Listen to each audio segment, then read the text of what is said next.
6월의 밤하늘이 해진 마을 위로 칠흑 같은 벨벳막을 드리웠고 그 위로는 네온사인 간판들의 화려한 인공 불빛이 반짝였다.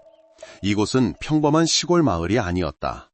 그것은 연인들의 행복이라는 끝없는 톱니바퀴에 의해 움직이는 거대하고 복잡하며 화려한 생태계, 하나의 거대한 기계였다. 웅장한 웨딩 스튜디오, 화려한 드레스샵부터 유명한 메이크업 아티스트, MC, 그리고 재능 있는 가수들까지. 해진 마을은 결혼식으로 살고 숨쉬었다. 그것은 꿈을 파는 동시에 진실을 묻어버리는 곳이었다. 중심도로 끝에 위치한 으리리한 2층 집에서 강지호는 잘 다려진 양복들을 조심스럽게 여행 가방에 넣고 있었다. 28살의 그는 이 서비스 마을의 빛나는 별이었다. 감미로운 중저음의 목소리와 잘생긴 외모는 강지훈을 고급 웨딩 파티에서 가장 찾는 이름으로 만들었다. 그는 축복의 현신이자 즐거운 날의 멜로디였다.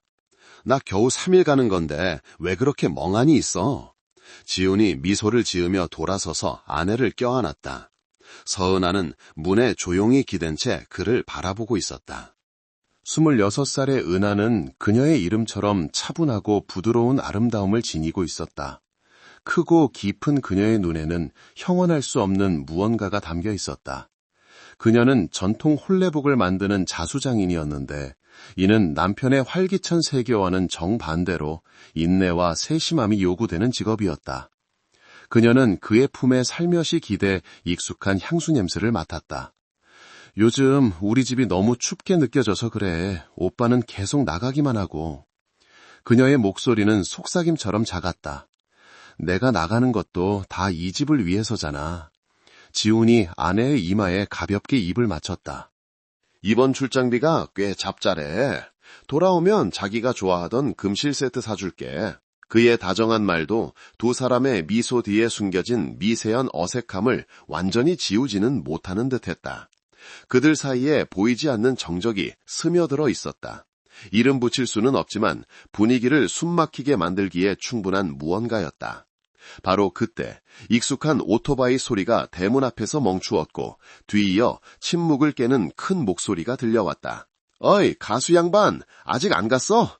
형제끼리 송별주 한잔 해야지. 최현우가 시끄러운 활기를 몰고 들어왔다. 그 역시 28살로 지훈의 오랜 절친이자 없어서는 안 될 사업 파트너였다. 지훈이 목소리라면 현우는 눈이었다. 그는 예술적인 웨딩 사진을 전문으로 찍는 유명한 사진작가였다. 낭만적인 외모와 재치 있는 말솜씨는 그를 항상 주목의 중심으로 만들었다. 늦게 와놓고 목소리는 크네?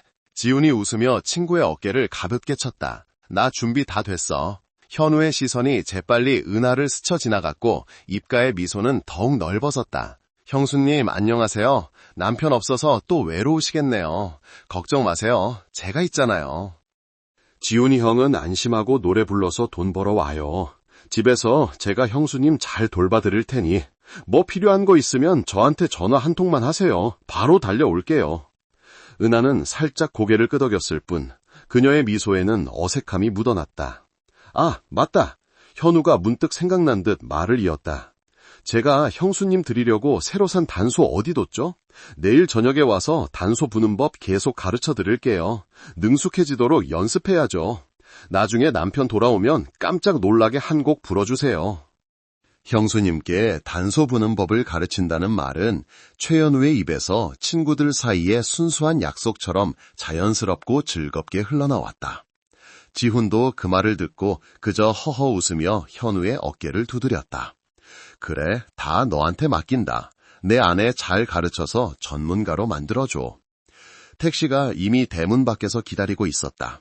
지훈은 여행 가방을 끌고 아내에게 다시 한번 작별의 키스를 한 뒤 현우와 함께 밖으로 나갔다.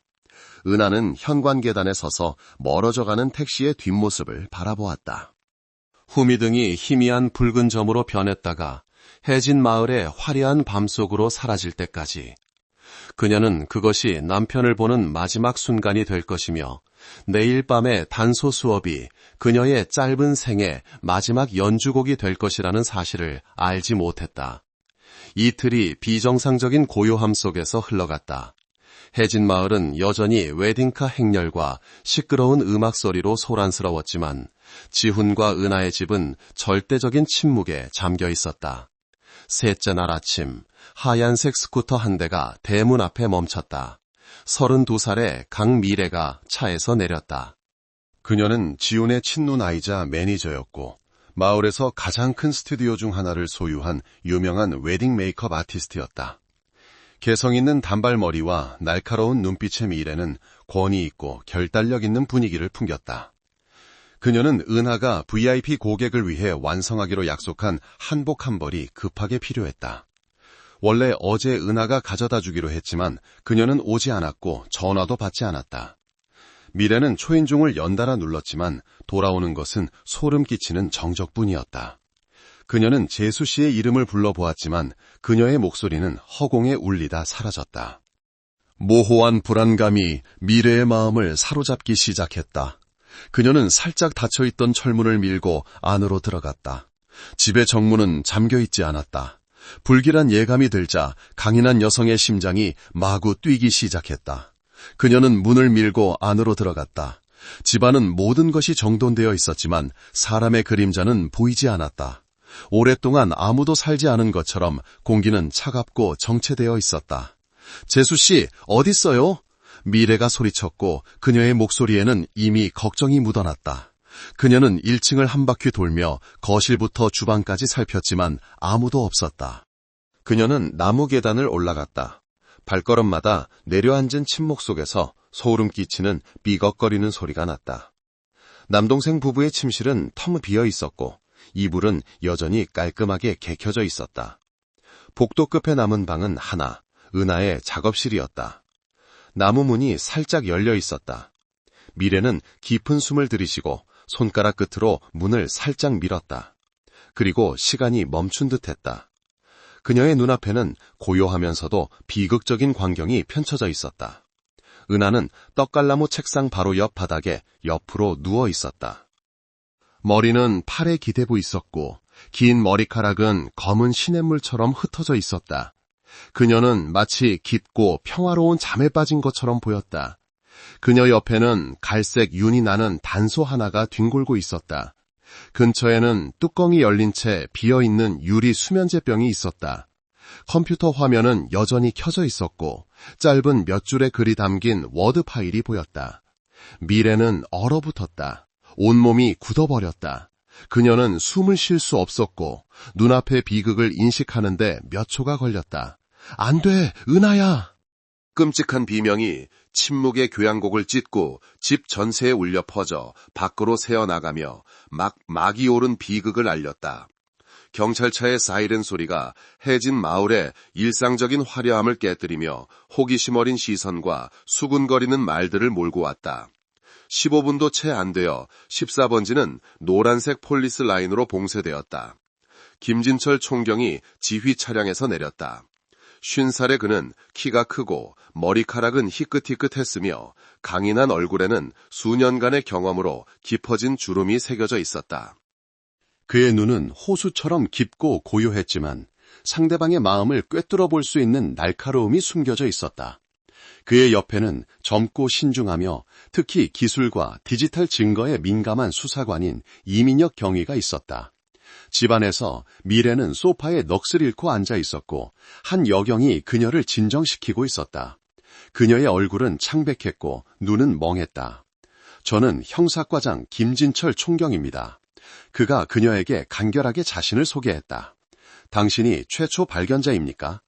미래는 고개를 끄덕였고 몇 번이나 애쓴 끝에 겨우 입을 열었다. 네, 저예요. 위층 작업실에 있어요. 김 총경은 민혁과 과학수사팀에게 신호를 보냈다. 모두 위치로, 모든 것을 기록하고 단 하나의 세부 사항도 놓치지 마. 그들은 조심스럽게 장갑을 끼고 2층으로 올라갔다. 은하의 작업실은 크지 않았지만 단순하면서도 세련되게 꾸며져 있었다. 아침 햇살이 창문을 통해 들어와 비극적으로 연출된 장면을 비추었다. 피해자 서은하는 바닥에 몸을 살짝 웅크린 채 누워 있었고 마치 잠든 사람처럼 평온해 보였다. 옥색 실크 원피스는 전혀 흐트러지지 않았다. 단소는 마지막 동반자처럼 옆에 놓여 있었다. 빈 수면제 병과 컴퓨터 화면에는 깔끔하게 타이핑된 유서가 있었다. 아버님, 어머님, 죄송해요. 지훈 씨, 미안해요. 너무 지쳤어요. 이 삶이 너무 무거워요. 저를 찾지 마세요. 이민혁 경위가 조용히 글을 읽었다. 우울증으로 인한 자살 사건인 것 같습니다, 총경님. 김 총경은 바로 대답하지 않았다. 그는 조용히 방 전체를 관찰했다. 그의 눈은 선반 위에 가지런히 정리된 여러 색깔의 자수실, 미완성 작품이 걸린 자수틀, 그리고 가구 배치까지 모든 것을 훑었다. 다툼의 흔적은 없었고 창문은 안에서 닫혀 잠겨 있었다. 출입문에는 강제로 연 흔적이 없었다. 모든 것이 기이할 정도로 깨끗하고 정돈되어 있었다. 너무 완벽해. 김 총경이 중얼거렸다. 그의 목소리가 낮아졌다. 그리고 완벽한 것들이 보통 가장 의심스러운 법이지. 그의 시선이 피해자에게 멈췄다. 은하는 죽음 속에서도 연약한 아름다움을 지니고 있었다. 하지만 무언가 옳지 않았다. 죽음을 결심한 사람은 보통 혼란과 절망의 상태에 있기 마련이다. 하지만 이 현장은 너무나 평온하고 마치 정교하게 연출된 영화의 한 장면처럼 너무나 잘 짜여 있었다. 민혁, 그가 불렀다. 컴퓨터 철저히 조사해. 화면에 보이는 것만 읽지 말고 그 뒤에 숨겨진 것을 찾아내. 그리고 그는 이미 와 있던 법의학팀을 향해 돌아섰다. 초동 감식, 세세한 부분까지 신중하게 모든 것을 정확하게 알고 싶어. 총경은 방 한가운데 서서 깊은 숨을 들이쉬었다. 공기 중에는 가구의 떡갈나무 향, 옷감 냄새, 그리고 아주 희미해서 거의 알아차릴 수 없는 낯선 향기가 섞여 있었다. 그는 이 고요한 겉모습 아래 끔찍한 진실이 숨겨져 있다는 강한 예감을 느꼈다. 사건의 막은 이제 막 올랐을 뿐이었다. 시의 한 고급 웨딩홀에서 진행 중이던 강지훈의 리허설을 전화벨 소리가 중단시켰다. 그는 달콤한 사랑 노래를 마친 후 신랑 신부 커플의 칭찬을 받으며 미소 짓고 있었다. 화면에 누나의 이름이 뜨자 그는 즐겁게 전화를 받았다. 여보세요 누나, 이 시간에 웬일이야? 하지만 전화기 저편에서 들려온 것은 익숙한 목소리가 아니었다. 그것은 미래에 끊어질 듯한 흐느낌이었다. 치훈아, 당장 돌아와. 은하가 갔어. 마이크가 지훈의 손에서 미끄러져 바닥에 떨어지며 날카로운 소음을 냈다. 그의 얼굴에서 미소가 굳었고 주위의 세상이 산산조각 나는 듯했다. 급행버스는 거의 넋이 나간 상태의 지훈을 해진 마을로 데려왔다. 차가 경찰의 노란색 폴리스 라인 앞에 멈추자마자 그는 미친 사람처럼 자신의 집을 향해 달려들었다. 은하야, 여보! 그는 경찰 저지선을 뚫으려 애쓰며 소리쳤다. 2명의 경찰관이 겨우 그를 붙잡았다. 유명 가수의 모든 힘이 빠져나간 듯했다. 그는 무릎을 꿇고 얼굴을 감싼 채 흐느껴 울었다. 그의 고통은 진짜였고 그의 무너짐에는 조금의 거짓도 없었다. 김 총경은 부하들에게 신호를 보내 지훈을 집안 소파에 앉혔다.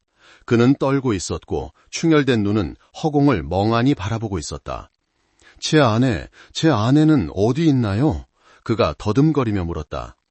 정말 유감입니다. 김 총경이 낮고 동정심 어린 목소리로 말했다. 시신은 원인 규명을 위해 국과수로 옮겨졌습니다. 당신이 피해자의 남편 강지훈 씨 맞습니까? 지훈은 고개를 끄덕였고 눈물은 멈추지 않았다. 지훈 씨, 지금이 매우 힘든 시기라는 것을 압니다. 하지만 저희는 당신의 협조가 필요합니다. 현장에서는 아내분께서 자살했을 가능성을 보여주고 있습니다.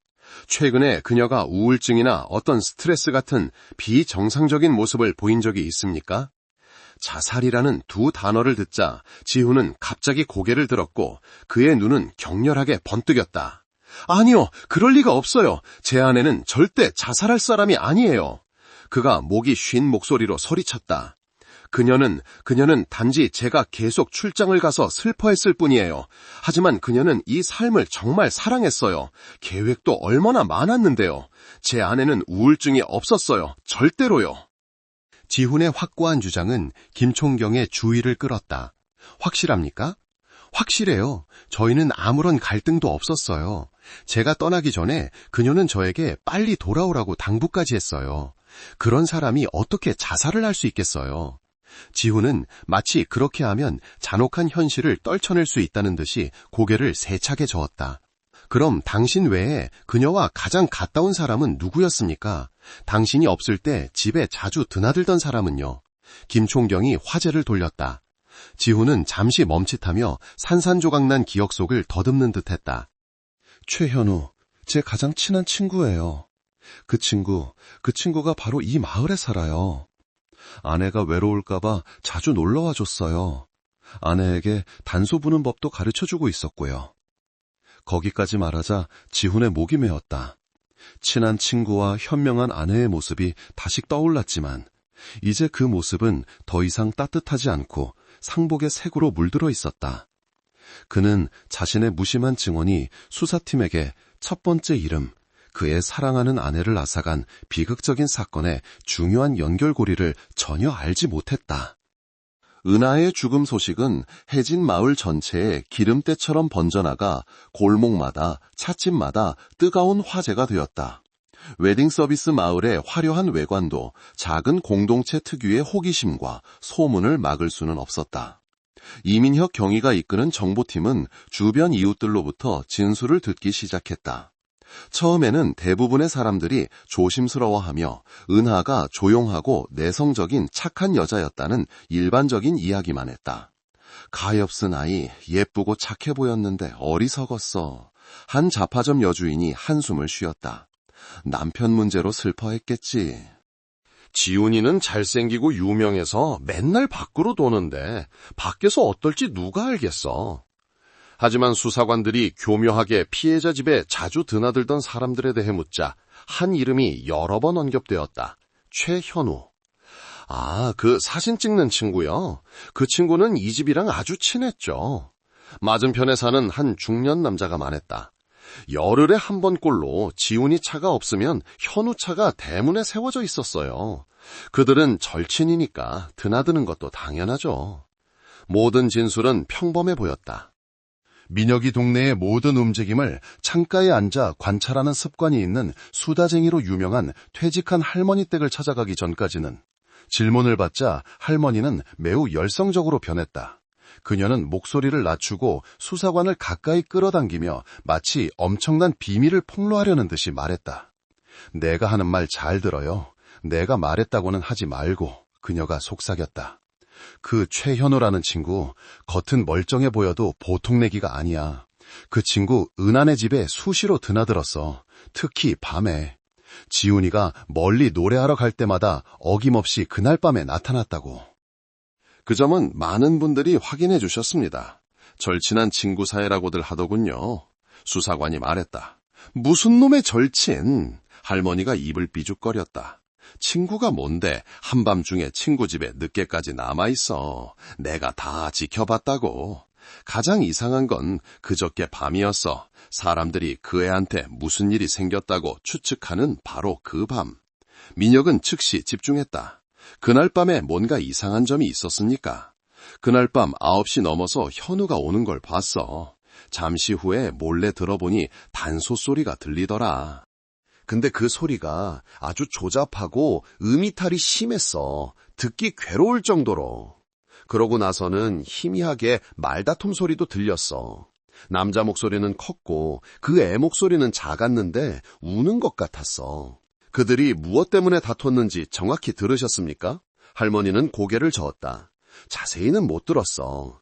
우리 집이랑 마당 하나를 사이에 두고 있잖아. 하지만 분명히 큰 소리가 오갔어. 난 그냥 부부싸움인 줄 알았지.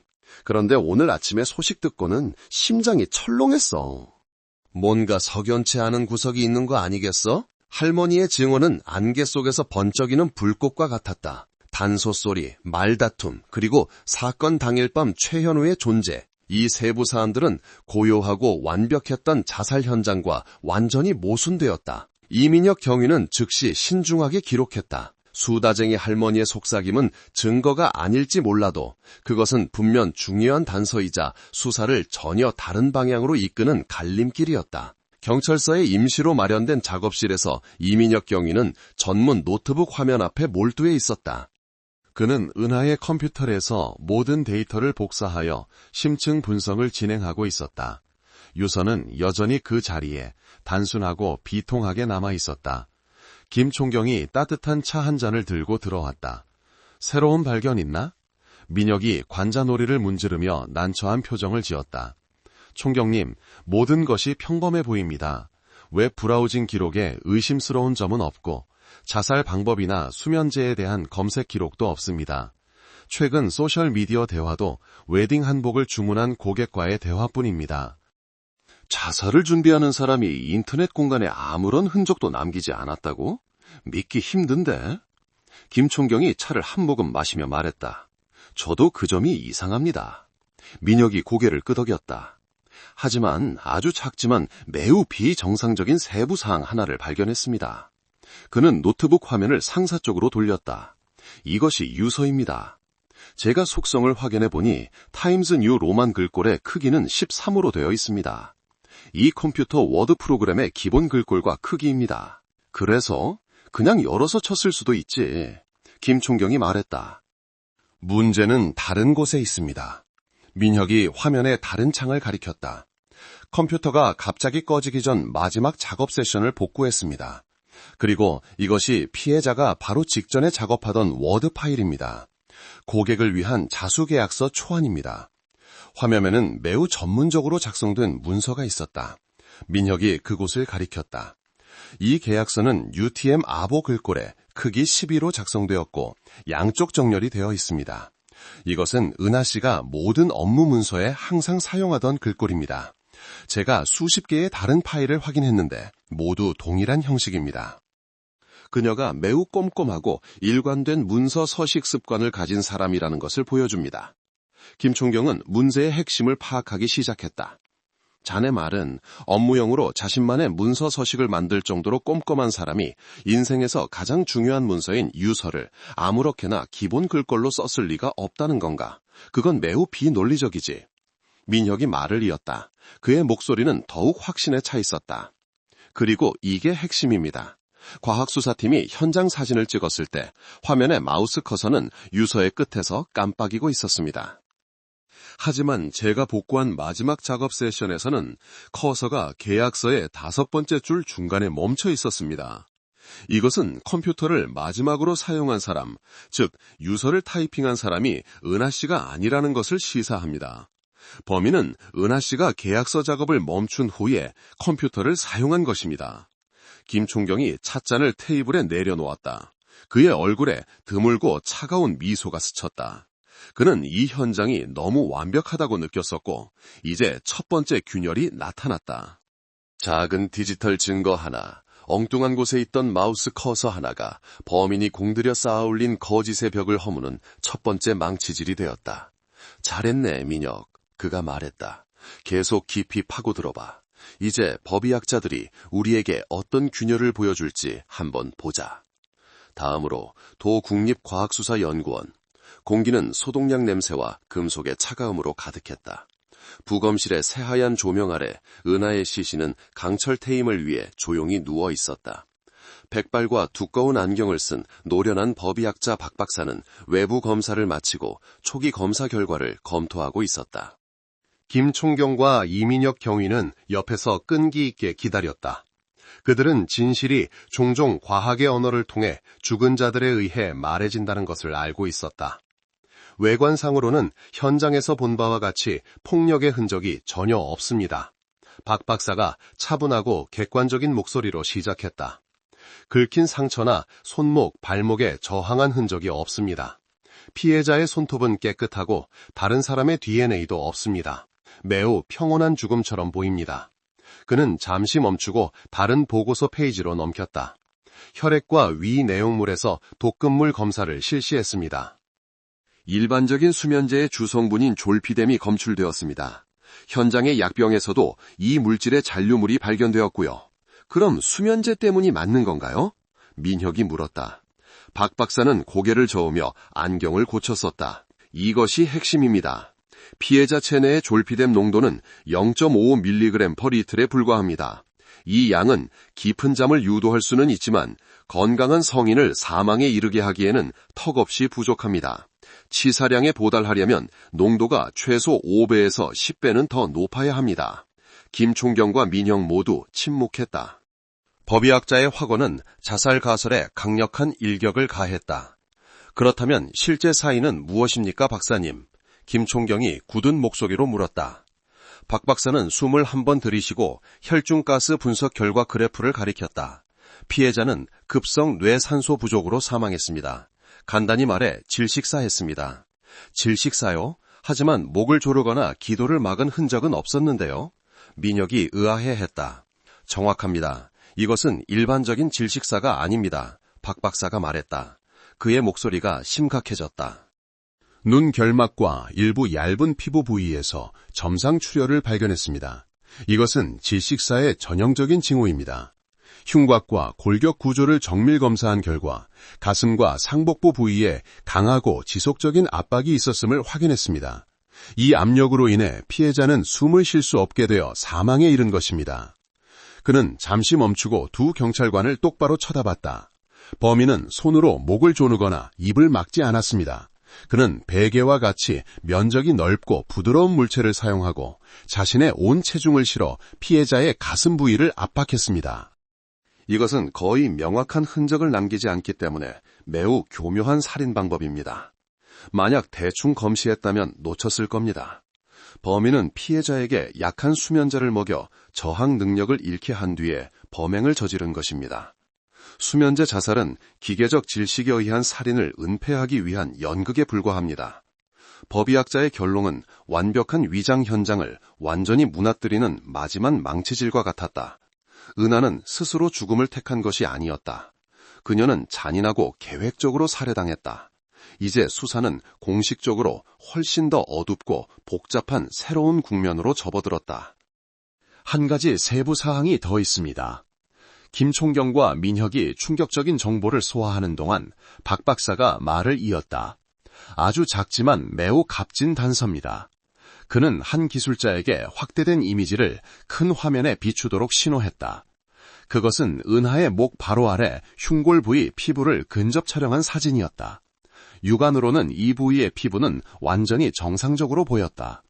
하지만 저희가 특수 파장의 법의학 조명을 사용하자 무언가가 나타났습니다. 기술자가 버튼을 누르자 화면의 이미지가 바뀌었다. 청자색빛 아래 피해자의 하얀 피부 위에 형패를 알 수 없는 희미한 멍자국이 뚜렷하게 나타났다. 이것은 강한 압력으로 형성되었지만 깊은 손상을 일으키지 않은 매우 희미한 멍입니다. 박 박사가 설명했다. 부드러운 물체로 짓눌렸다는 과설과 완벽하게 일치합니다. 하지만 중요한 것은 멍 자체가 아닙니다. 그는 멍 표면에 있는 다른 색깔의 아주 작은 점들을 가리켰다. 중요한 것은 범인이 이 멍의 존재를 알았거라, 적어도 나타날 것을 두려워했고 그것을 감추려고 시도했다는 점입니다. 어떻게 감췄다는 거죠? 민혁이 물었다. 화장품 파우더로요. 박 박사가 마지못해 감탄하는 듯한 목소리로 답했다. 저희가 샘플을 채취하여 분석한 결과 멍 표면에 고급 파운데이션의 잔류물이 있었습니다. 범인은 매우 교묘하게 피해자의 피부톤과 완벽하게 일치하는 얇은 파우더층을 사용하여 이 멍을 가렸습니다. 파우더를 바른 기술이 매우 전문적이어서 사전에 의심하지 않았다면 육안으로는 거의 발견할 수 없었을 겁니다. 김총경이 눈을 가늘게 떴다. 흩어져 있던 조각들이 그의 머릿속에서 연결되기 시작했다. 기계적 질식에 의한 살인, 위장된 자살 현장, 다른 사람이 타이핑한 유서, 그리고 이제는 전문적인 화장 기술로 감춰진 멍자국. 우리 범인은 잔인하고 계획적일 뿐만 아니라 김총경이 얼음처럼 차가운 목소리로 말했다. 극도로 침착한 인물이기도 해. 범행 후 그는 공황 상태에 빠져 도망치지 않고 피해자에게 화장을 해주고 마지막 흔적을 지울 만큼의 시간과 냉정함을 가지고 있었어. 그는 화장에 대해 깊은 지식이 있는 사람이어야 해. 이 세부 사항은 용의자의 범위를 상당히 좁혔다. 그것은 더 이상 단순한 갈등을 가진 사람이 아니었다. 범인은 미용 분야, 즉 해진 마을에서 매우 흔한 분야에 정통한 사람이어야 했다. 한 가지 생각이 총경의 머리를 스쳤지만 그는 서둘러 말하지 않았다. 그것을 확인하기 위해서는 더 많은 증거가 필요했다. 파우더 아래의 멍은 범죄를 고발했을 뿐만 아니라 조용히 범인을 지목하고 있었다. 본부로 돌아오자 강력팀 사무실의 분위기는 그 어느 때보다 긴장되고 분주해졌다. 화이트보드가 세워지고 현장 사진, 관계도 상세한 메모들로 가득 찼다. 자살 가설은 단호한 붉은 펜으로 그어졌다. 김진철 총경은 보드 앞에 서서 양손을 등 뒤로 깍지 낀 채 은하의 영정사진을 골똘히 쳐다보았다. 그녀의 아름답고 온화한 얼굴은 이제 복잡한 살인사건의 중심이 되었다. 이로써 우리는 공식적으로 결론을 내릴 수 있다. 그가 수사팀원들을 향해 돌아서며 말했다. 그의 목소리는 조용한 방 안에서 분명하고 단호하게 울려 퍼졌다. 이것은 자살로 정교하게 위장된 살인사건이다. 피해자 서은하는 기계적 질식 방법으로 살해당했다. 그는 펜을 들어 보드 위에 3가지 중요한 세부 사항에 동그라미를 쳤다. 첫째, 범인은 피해자에게 소량의 수면제를 먹여 저항 능력을 약화시켰다. 둘째, 그는 부드러운 물체를 사용하여 피해자의 흉곽을 죽을 때까지 압박했다. 그리고 셋째, 가장 특징적인 점은 그가 전문적인 화장 기술을 사용하여 피해자의 몸에 있는 멍자국을 감췄다는 것이다. 마지막으로 그는 타이핑된 유서와 빈 수면제 경으로 거짓 현장을 꾸몄다. 이민혁 경위가 말을 이었다. 이러한 행동들은 범인이 극도로 침착하고 교활하며 사전에 계획했고 화장이나 관련 분야에 깊은 지식이 있을 가능성이 매우 높다는 것을 보여줍니다. 정확해. 김총경이 고개를 끄덕였다. 그리고 그는 피해자의 집에 의심 없이 자연스럽게 드나들 수 있는 아는 사람이어야 해. 낯선 사람이 침입하여 강도살인을 저질렀을 가능성은 현장에 뒤진 흔적이 없고 재산 손실이 없기 때문에 거의 배제할 수 있어. 사건은 이제 공식적으로 수사가 시작되었고 더 이상 빨리 종결될 수 있는 단순한 사건 파일이 아니었다. 이제 우리의 임무는 무엇입니까, 총경님? 한 수사관이 물었다. 용의자들에게 집중하라. 김 총경이 명령했다. 피해자의 모든 관계를 다시 조사해.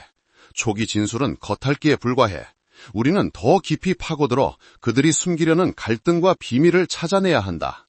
민혁, 자네는 디지털 수사 방향을 맡아.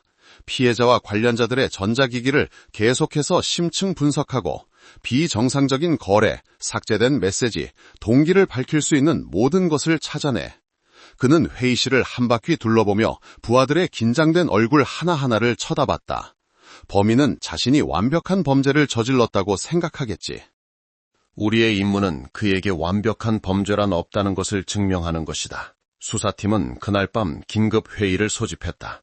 회의실의 하얀 형광등 불빛은 수사관들의 얼굴에 어린 피로와 결의를 더욱 돋보이게 했다. 큰 보드에는 피해자 서은하를 중심으로 한 복잡한 관계도가 그려져 있었다. 초기 분석에 근거하여 우리는 3명의 주요 용의자로 범위를 좁힐 수 있다. 김 총경이 회의를 시작했다. 그의 목소리는 낮고 분명했다. 그는 펜을 들어 보드에 첫 번째 이름을 썼다. 강지훈, 남편. 남편인 강지훈은 당연히 가장 밀접한 관계에 있다. 잠재적 동기는 해결할 수 없는 부부 갈등이나 제3자의 존재일 수 있다. 겉으로는 극심한 슬픔을 표현하고 있지만 연기일 가능성을 배제할 수 없다.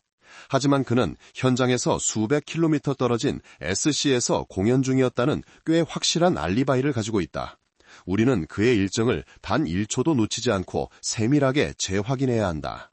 그는 두 번째 이름을 썼다. 이웃과 남편의 증언에 등장했던 이름이었다.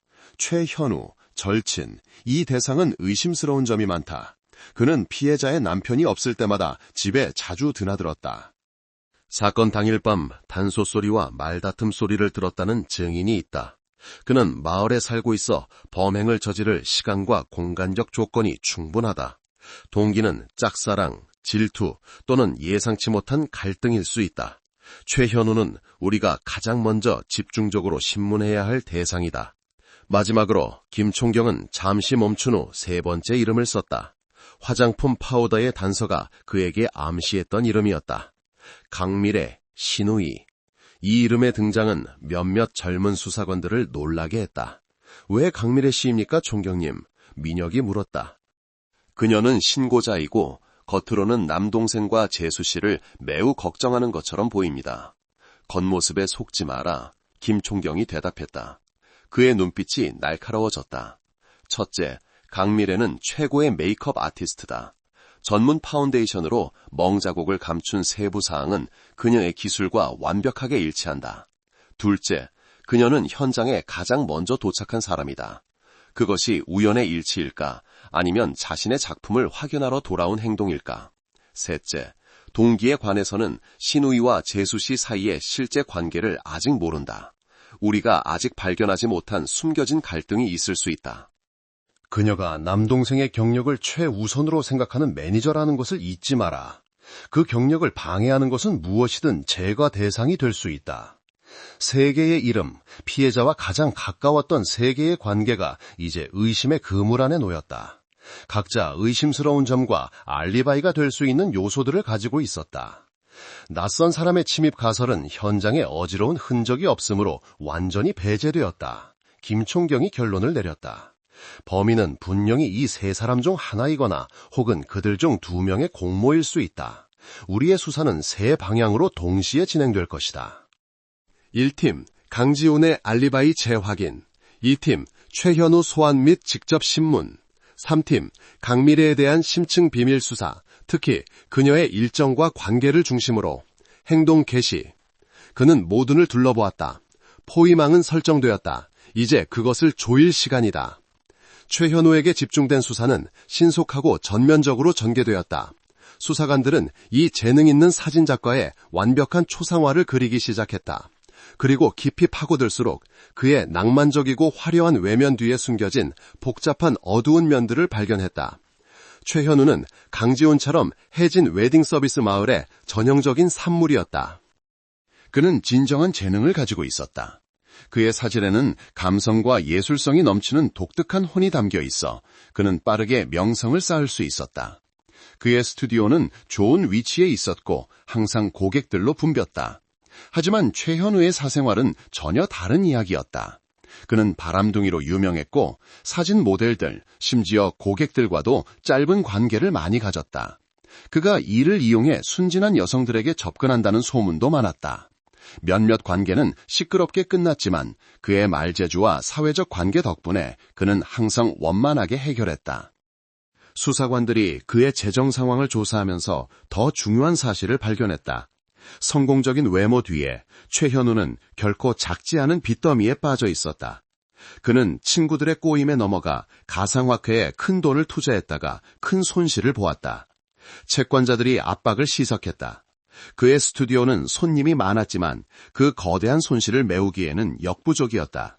그는 재정적으로 매우 궁핍한 상태에 있었다. 빚 때문에 막다른 길에 몰린 사람이 감정적으로 복잡한 전략을 가지고 있습니다. 이런 심리 유형은 압박을 받을 때 극단적인 행동을 보이기 쉽습니다. 이민혁 경위가 김총경에게 보고했다. 빚이 동기가 될 수 있을까요? 김총경이 골똘히 생각했다. 서은아 씨가 그의 재정과 관련이 있었을까? 아니면 그가 그녀를 협박하려 했을까? 피해자의 계좌를 확인했습니다, 총경님. 최현우와의 의심스러운 거래는 없었습니다. 서은아 씨는 꽤 소박하게 살았고 자수 수입도 평균 수준이었습니다. 재정적 동기는 피해자와 직접적인 관련이 없는 것 같습니다. 그렇다면 남은 가능성은 두 번째뿐이군. 김총경이 말했다. 그의 눈빛이 골똘해졌다. 감정에서 비롯된 동기. 소유욕이 강하고 심미적으로 불안정한 상태에 있는 사람이 거절당했을 때 자신의 행동을 통제하지 못할 수 있어. 그 방향에 집중해. 강지훈이 없는 동안 최현우와 서은아 사이에 정확히 무슨 일이 있었는지 알아내야 해. 최현우의 초상화가 그려졌다. 재능, 바람기, 빚, 그리고 잠재적인 불안정성. 그는 제1용의자로 떠오르고 있었고 젊은 아내의 비극주의를 맴도는 어두운 그림자였다. 경찰서에 조사를 받으러 왔을 때 최현우는 꽤 침착하고 협조적인 태도를 보였다. 그는 검은 셔츠에 낡은 청바지를 입고 있었고 여전히 낭만적인 분위기를 풍겼지만 눈에는 피곤함이 엿보였다. 그는 계속해서 은하의 죽음에 대한 슬픔과 절친 강지훈에 대한 걱정을 표현했다. 형수님이 그런 일을 하셨다니 믿을 수가 없어요. 그가 비통한 목소리로 말했다. 정말 좋은 분이셨는데 지훈이가 불쌍해요. 아마 완전히 무너졌을 거예요. 당신이 피해자를 마지막으로 만난 사람 맞습니까? 한 수사관이 단도직입적으로 물었다. 최현우는 잠시 망설였지만 이내 평정을 되찾았다. 아마도요. 그날 밤에 형수님께 간식거리 좀 가져다 드리고 단소 연습을 계속 도와드렸어요. 하지만 1시간 정도 있다가 바로 돌아왔습니다. 몇 시에 돌아왔고 그 후 어디서 무엇을 했습니까? 밤 10시 조금 넘어서 돌아왔습니다. 최현우가 또렷하게 대답했다. 그 후에는 바로 제 스튜디오로 가서 곧 결혼할 커플의 사진을 수정했습니다. 그들이 급하게 필요하다고 해서 밤새 일해야 했어요. 당신이 밤새 스튜디오에 있었다는 것을 증명해줄 사람이 있습니까? 아니요. 최현우가 고개를 저었다. 제 스튜디오는 개인 작업 공간입니다. 집중하기 위해 밤에는 보통 혼자 일합니다. 하지만 제 컴퓨터의 사진 파일을 확인해 보실 수 있습니다. 마지막 수정 시간이 새벽 4시 가까이로 저장되어 있습니다. 제가 거기에 있었다는 증거죠. 최현우의 진술은 합리적으로 들렸다. 컴퓨터 데이터에 기반한 알리바이는 꽤 흔한 증거 유형이었다. 하지만 노련한 수사관들에게는 치명적인 허점을 포함하고 있었다. 그의 알리바이는 너무 취약합니다. 이민혁 경위가 진술 조서 후 김 총경에게 보고했다. 첫째, 그의 스튜디오는 해진 마을 안에 있고 피해자의 집에서 차로 5분도 채 걸리지 않습니다. 그는 충분히 범행을 저지르고 스튜디오로 돌아가 아무 일 없었다는 듯이 일할 수 있습니다. 둘째, 컴퓨터의 시간 데이터는 변경될 수 있습니다. 쉽지는 않지만 사진작가처럼 기술에 익숙한 사람에게는 불가능한 일이 아닙니다. 김 총경은 동의하며 고개를 끄덕였다. 살아있는 증인이 없는 알리바이는 그저 이야기에 불과해. 그는 기술을 이용해 보호막을 만들려 하고 있지만 그 벽은 너무 얇아. 그는 즉시 기술팀을 최현우의 스튜디오로 보내 그의 컴퓨터 데이터를 모두 복사하여 심층 분석하도록 지시하는 한편, 피해자의 집에서 그의 스튜디오까지의 도로 CCTV를 다시 확인하라고 명령했다. 밤이라도 우리는 어떤 이미지나 비정상적인 순간을 찾을 수 있을지도 몰라. 최현우의 알리바이는 그를 용의선상에서 벗어나게 하기는커녕 그 취약함이 오히려 수사팀에게 그가 무언가를 숨기고 있다는 확신을 주었다. 사진작가 주위의 안개는 점점 더 짙어지고 있었다. 신문실의 분위기는 더욱 긴장되었다. 김 총경은 최현우와 직접 대면하기로 결정했다. 그는 증거에 대해 바로 묻지 않고 겉보기에는 무관해 보이는 질문으로 시작했다. 서은아 씨에게 단소 부는 법을 가르쳤다고 했는데 왜 하필 단소였습니까? 최현우는 질문에 놀란 듯했지만 이내 대답했다. 아, 그건 은하 형수님의 뜻이었어요. 지훈이 형이 단소 소리를 아주 좋아해서 남편을 놀라게 해주고 싶다고 배우고 싶어 했어요. 제가 조금 불 줄 알아서 도와주겠다고 한 것뿐이에요. 친구 좋다는 게 뭐겠어요. 그는 어깨를 으쓱하며 태연한 척했다. 자주 가르치러 갔습니까? 그렇게 자주는 아니에요. 지훈이 형이 출장 가고 우리 둘 다 시간이 될 때만요. 한 번에 1시간 정도씩. 하지만 사건 당일 밤 아주 조잡하고 구슬픈 단소 소리가 들렸고 그 후에는 말다툼 소리가 들렸다는 증인이 있습니다. 김 총경이 차분한 목소리로 말했지만 각 단어는 최현우의 평정심을 찌르는 바늘과 같았다. 사진작가는 눈을 계속 깜빡였다. 당황의 신호였다. 말다툼이요? 그런 일 없었어요. 그냥 서로 목소리가 조금 커졌을 뿐이에요. 은하 형수님이 연습이 잘 안 돼서 좀 좌절했고 저는 좀 인내심이 부족했어요. 그냥 배우는 과정에서 생긴 작은 일이에요. 그녀가 울 정도로 작은 일이었습니까? 김 총경이 계속해서 압박했다. 최현우의 얼굴에서 자신감이 금이 가기 시작했다. 저는 형수님이 울었다고 생각 안 해요. 아마 제가 좀 심하게 말했나 봐요. 사과는 했고 제가 돌아갈 때는 모든 게 평소 같았어요. 최현우의 태도가 변했다. 처음에 협조적인 모습에서 이제는 회피하고 다소 거만한 태도를 보이기 시작했다. 마치 자신이 불합리하다고 생각하는 질문들 때문에 귀찮아하는 것 같았다. 그는 말다툼의 중요성을 깎아내리며 사소한 갈등으로 만들려 했다. 하지만 김 총경에게는 이것이 바로 그가 찾던 신호였다. 단소 수업에 대한 최현우의 설명은 겉보기에는 합리적이었지만 운명의 그날 밤 그와 은하 사이에 실제로 일어났던 긴장감을 감출 수는 없었다. 단소 수업은 그저 핑계, 다른 목적을 위한 껍데기, 그가 묘사하려는 것처럼 결코 순수하지 않은 관계의 위장막 같았다. 친구의 아내에게 아주 관심이 많은 것 같군요. 김 총경이 최현우를 꿰뚫어 보며 말했다. 당연하죠. 형수님이잖아요. 지훈이는 제 가장 친한 친구고 저는 그들을 가족처럼 생각해요. 최현우가 대답했지만 그의 목소리는 자연스러움을 잃었다. 총경은 더 이상 아무 말도 하지 않았다. 그는 말이 거짓말을 할 수 있지만 물질적 증거는 그렇지 않다는 것을 알고 있었다. 그는 과학수사팀의 결과를 기다리고 있었다. 그는 마지막 단서 수업에 진실이 말없는 증거물들 위에서 발견될 것이라고 믿었다. 과학수사팀의 소식은 최현우와의 긴장된 신문 직후에 전달되었다.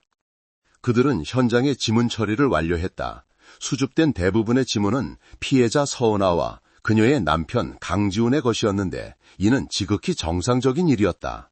하지만 예외가 하나 있습니다, 총경님. 유리로 된 수면제 병에서 불완전한 지문 하나를 발견했습니다. 한 기술팀 직원이 흥분된 목소리로 보고했다.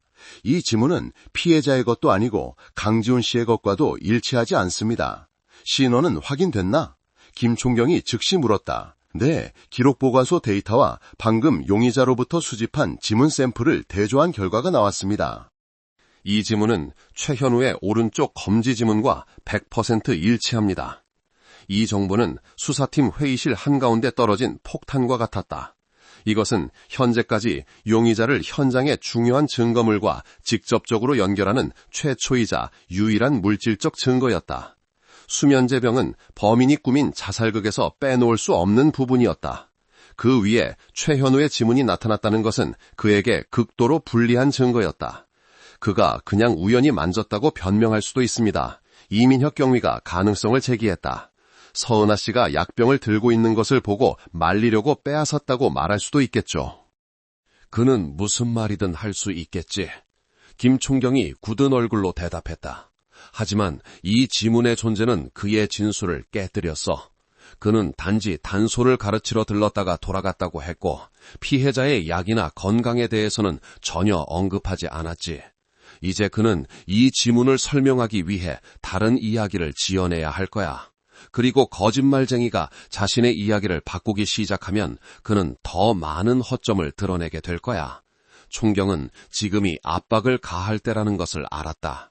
수면제병에 남은 엉뚱한 지문은 그들의 손에 쥔 가장 날카로운 무기가 되었다.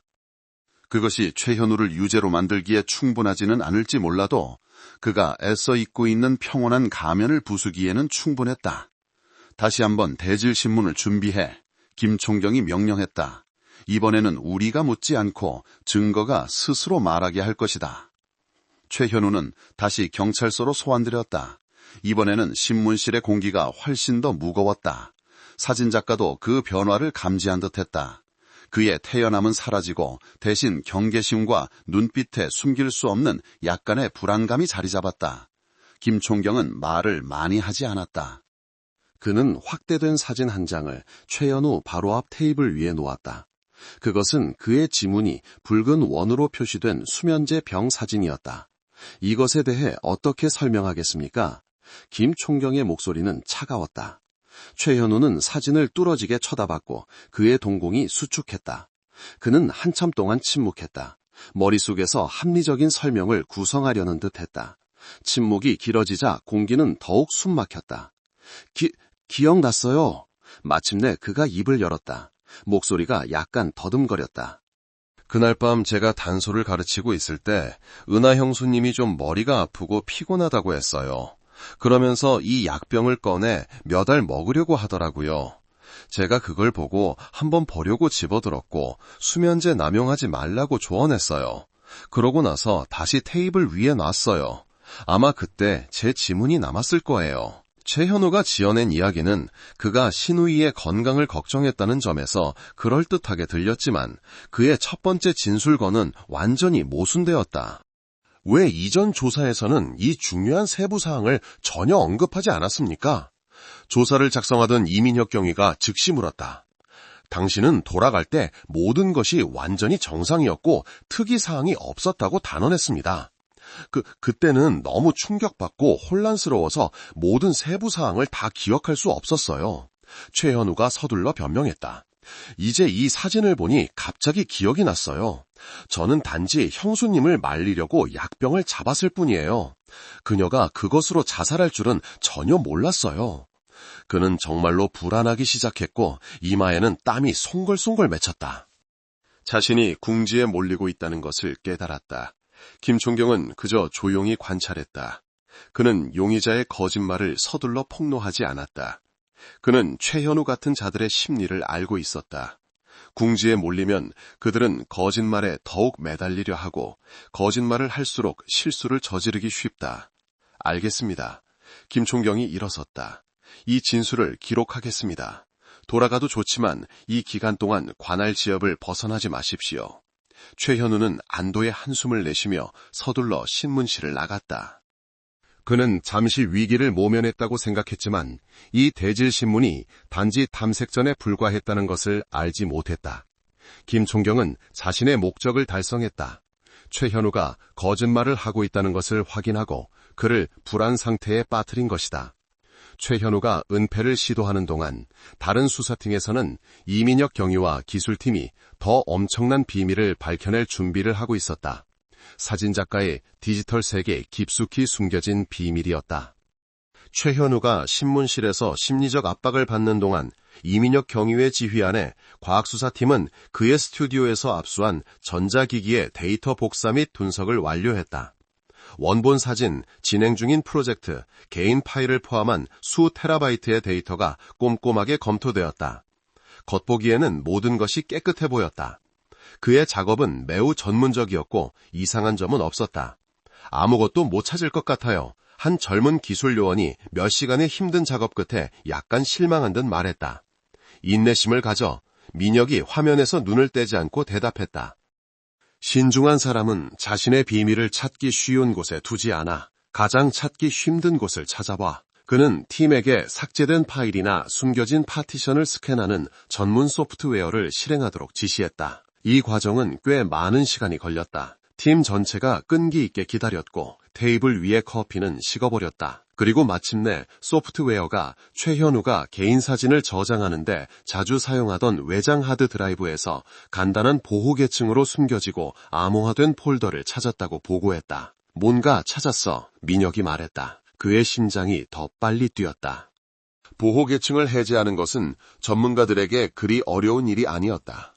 폴더가 열리자 일련의 사진 파일들이 나타났다. 그것들은 화려한 웨딩 사진이나 전문 모델 사진이 아니었다. 그것은 은하를 찍은 사진들이었지만 평범한 사진이 아니었다. 그것은 병적으로 몰래 찍은 수백 장의 사진들이었다. 마당에서 식물에 물을 주는 그녀를 창문 틈으로 찍은 사진도 있었고 창가에 앉아 생각에 잠긴 그녀를 찍은 사진도 있었다. 빨래를 넣는 그녀, 가장 일상적인 순간들을 찍은 사진들도 있었다. 심지어 망원 렌즈를 사용하여 아주 먼 거리에서 그녀의 얼굴, 입술, 목을 클로즈업한 사진들도 있었다. 모든 사진은 피해자가 전혀 모르는 상태에서 촬영되었다. 방 전체가 침묵에 잠겼다. 모두가 눈앞에 펼쳐진 광경에 할 말을 잃었다. 이것은 친구의 존경이 아니었다. 이것은 스토커의 집착, 병적인 욕망이었다. 이 사진 파일들의 정보를 확인해. 민혁이 목이 쉰 목소리로 명령했다. 사진들의 메타데이터 결과는 그것들이 지난 몇 달 동안 강지훈이 멀리 공연을 갔을 때와 일치하는 시점에 촬영되었음을 보여주었다. 최현우는 우정을, 모든 사람의 신뢰를 이용하여 자신의 혐오스러운 행위를 저지른 것이었다.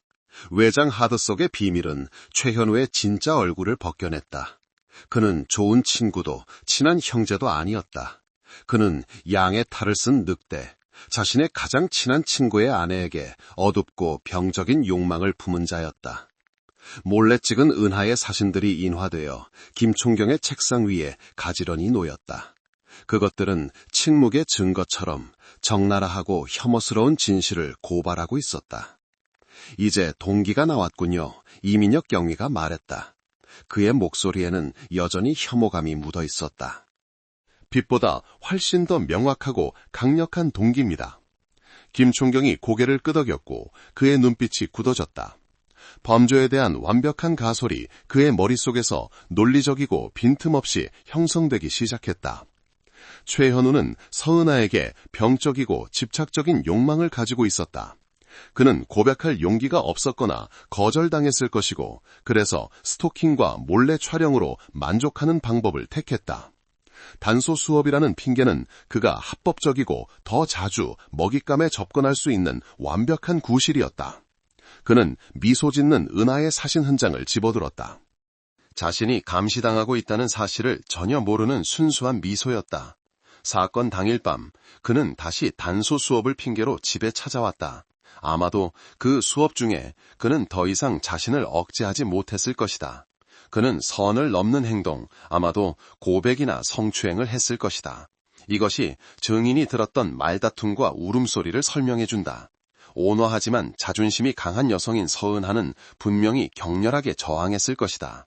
그녀는 강지훈에게 모든 것을 폭로하겠다고 위협했을 수도 있다. 김총경은 잠시 멈추고 사진을 내려놓았다. 그 위협이 그녀에게 사형 선고가 된 것이다. 최현우에게 만약 이 일이 밝혀지면 그는 강지훈과의 우정, 경력, 명성 등 모든 것을 잃게 될 것이다. 그는 그런 일이 일어나게 둘 수 없었다. 거절당한 것에 대한 공황과 분노 속에서 그는 범행을 저질렀다. 그는 근처 소파에 있던 베개, 집안의 익숙한 물건을 이용해 서은하를 제압하고 살해했다. 그 후 자신이 끔찍한 범죄를 저질렀다는 것을 깨닫고 은폐 계획을 세우기 시작했습니다. 민혁이 상사의 추론을 따라 말을 이었다. 그는 서은하의 차분한 외모를 알고 있었기 때문에 우울증으로 인한 자살 현장을 꾸몄습니다. 그는 범행 전에 그녀에게 수면제를 먹였기 때문에 집에 약이 있다는 것을 알았습니다. 그는 빈 약병을 옆에 두고 갈등의 원인이 된 단소를 유품처럼 그곳에 두었습니다. 그는 피해자의 컴퓨터를 사용하여 유서를 타이핑했지만 두 가지 치명적인 실수를 저질렀습니다. 김총경이 결론을 내렸다.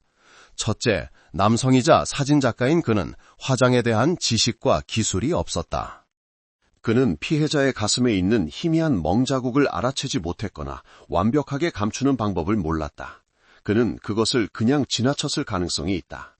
그리고 둘째, 서두르는 와중에 그는 수면제 병에 지문을 남겼다. 그는 자신이 완벽한 현장을 만들었다고 생각했지만 실제로는 전문가만이 알아볼 수 있는 허점 투성이었다. 가설이 형성되었다. 욕망의 동기, 거절과 발각에 대한 두려움으로 인한 우발적 살인, 모든 세부 사항이 딱 들어맞는 듯했다. 최현우는 용의자에서 이제 수사팀의 눈에 거의 확실한 범인이 되었다.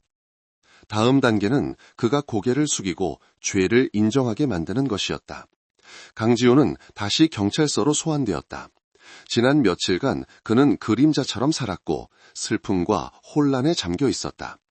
그는 여전히 아내가 자살했다는 것을 믿을 수 없었지만 어디에 의지해야 할지도 몰랐다. 그는 김총경이 기다리고 있는 별도의 방으로 안내되었다.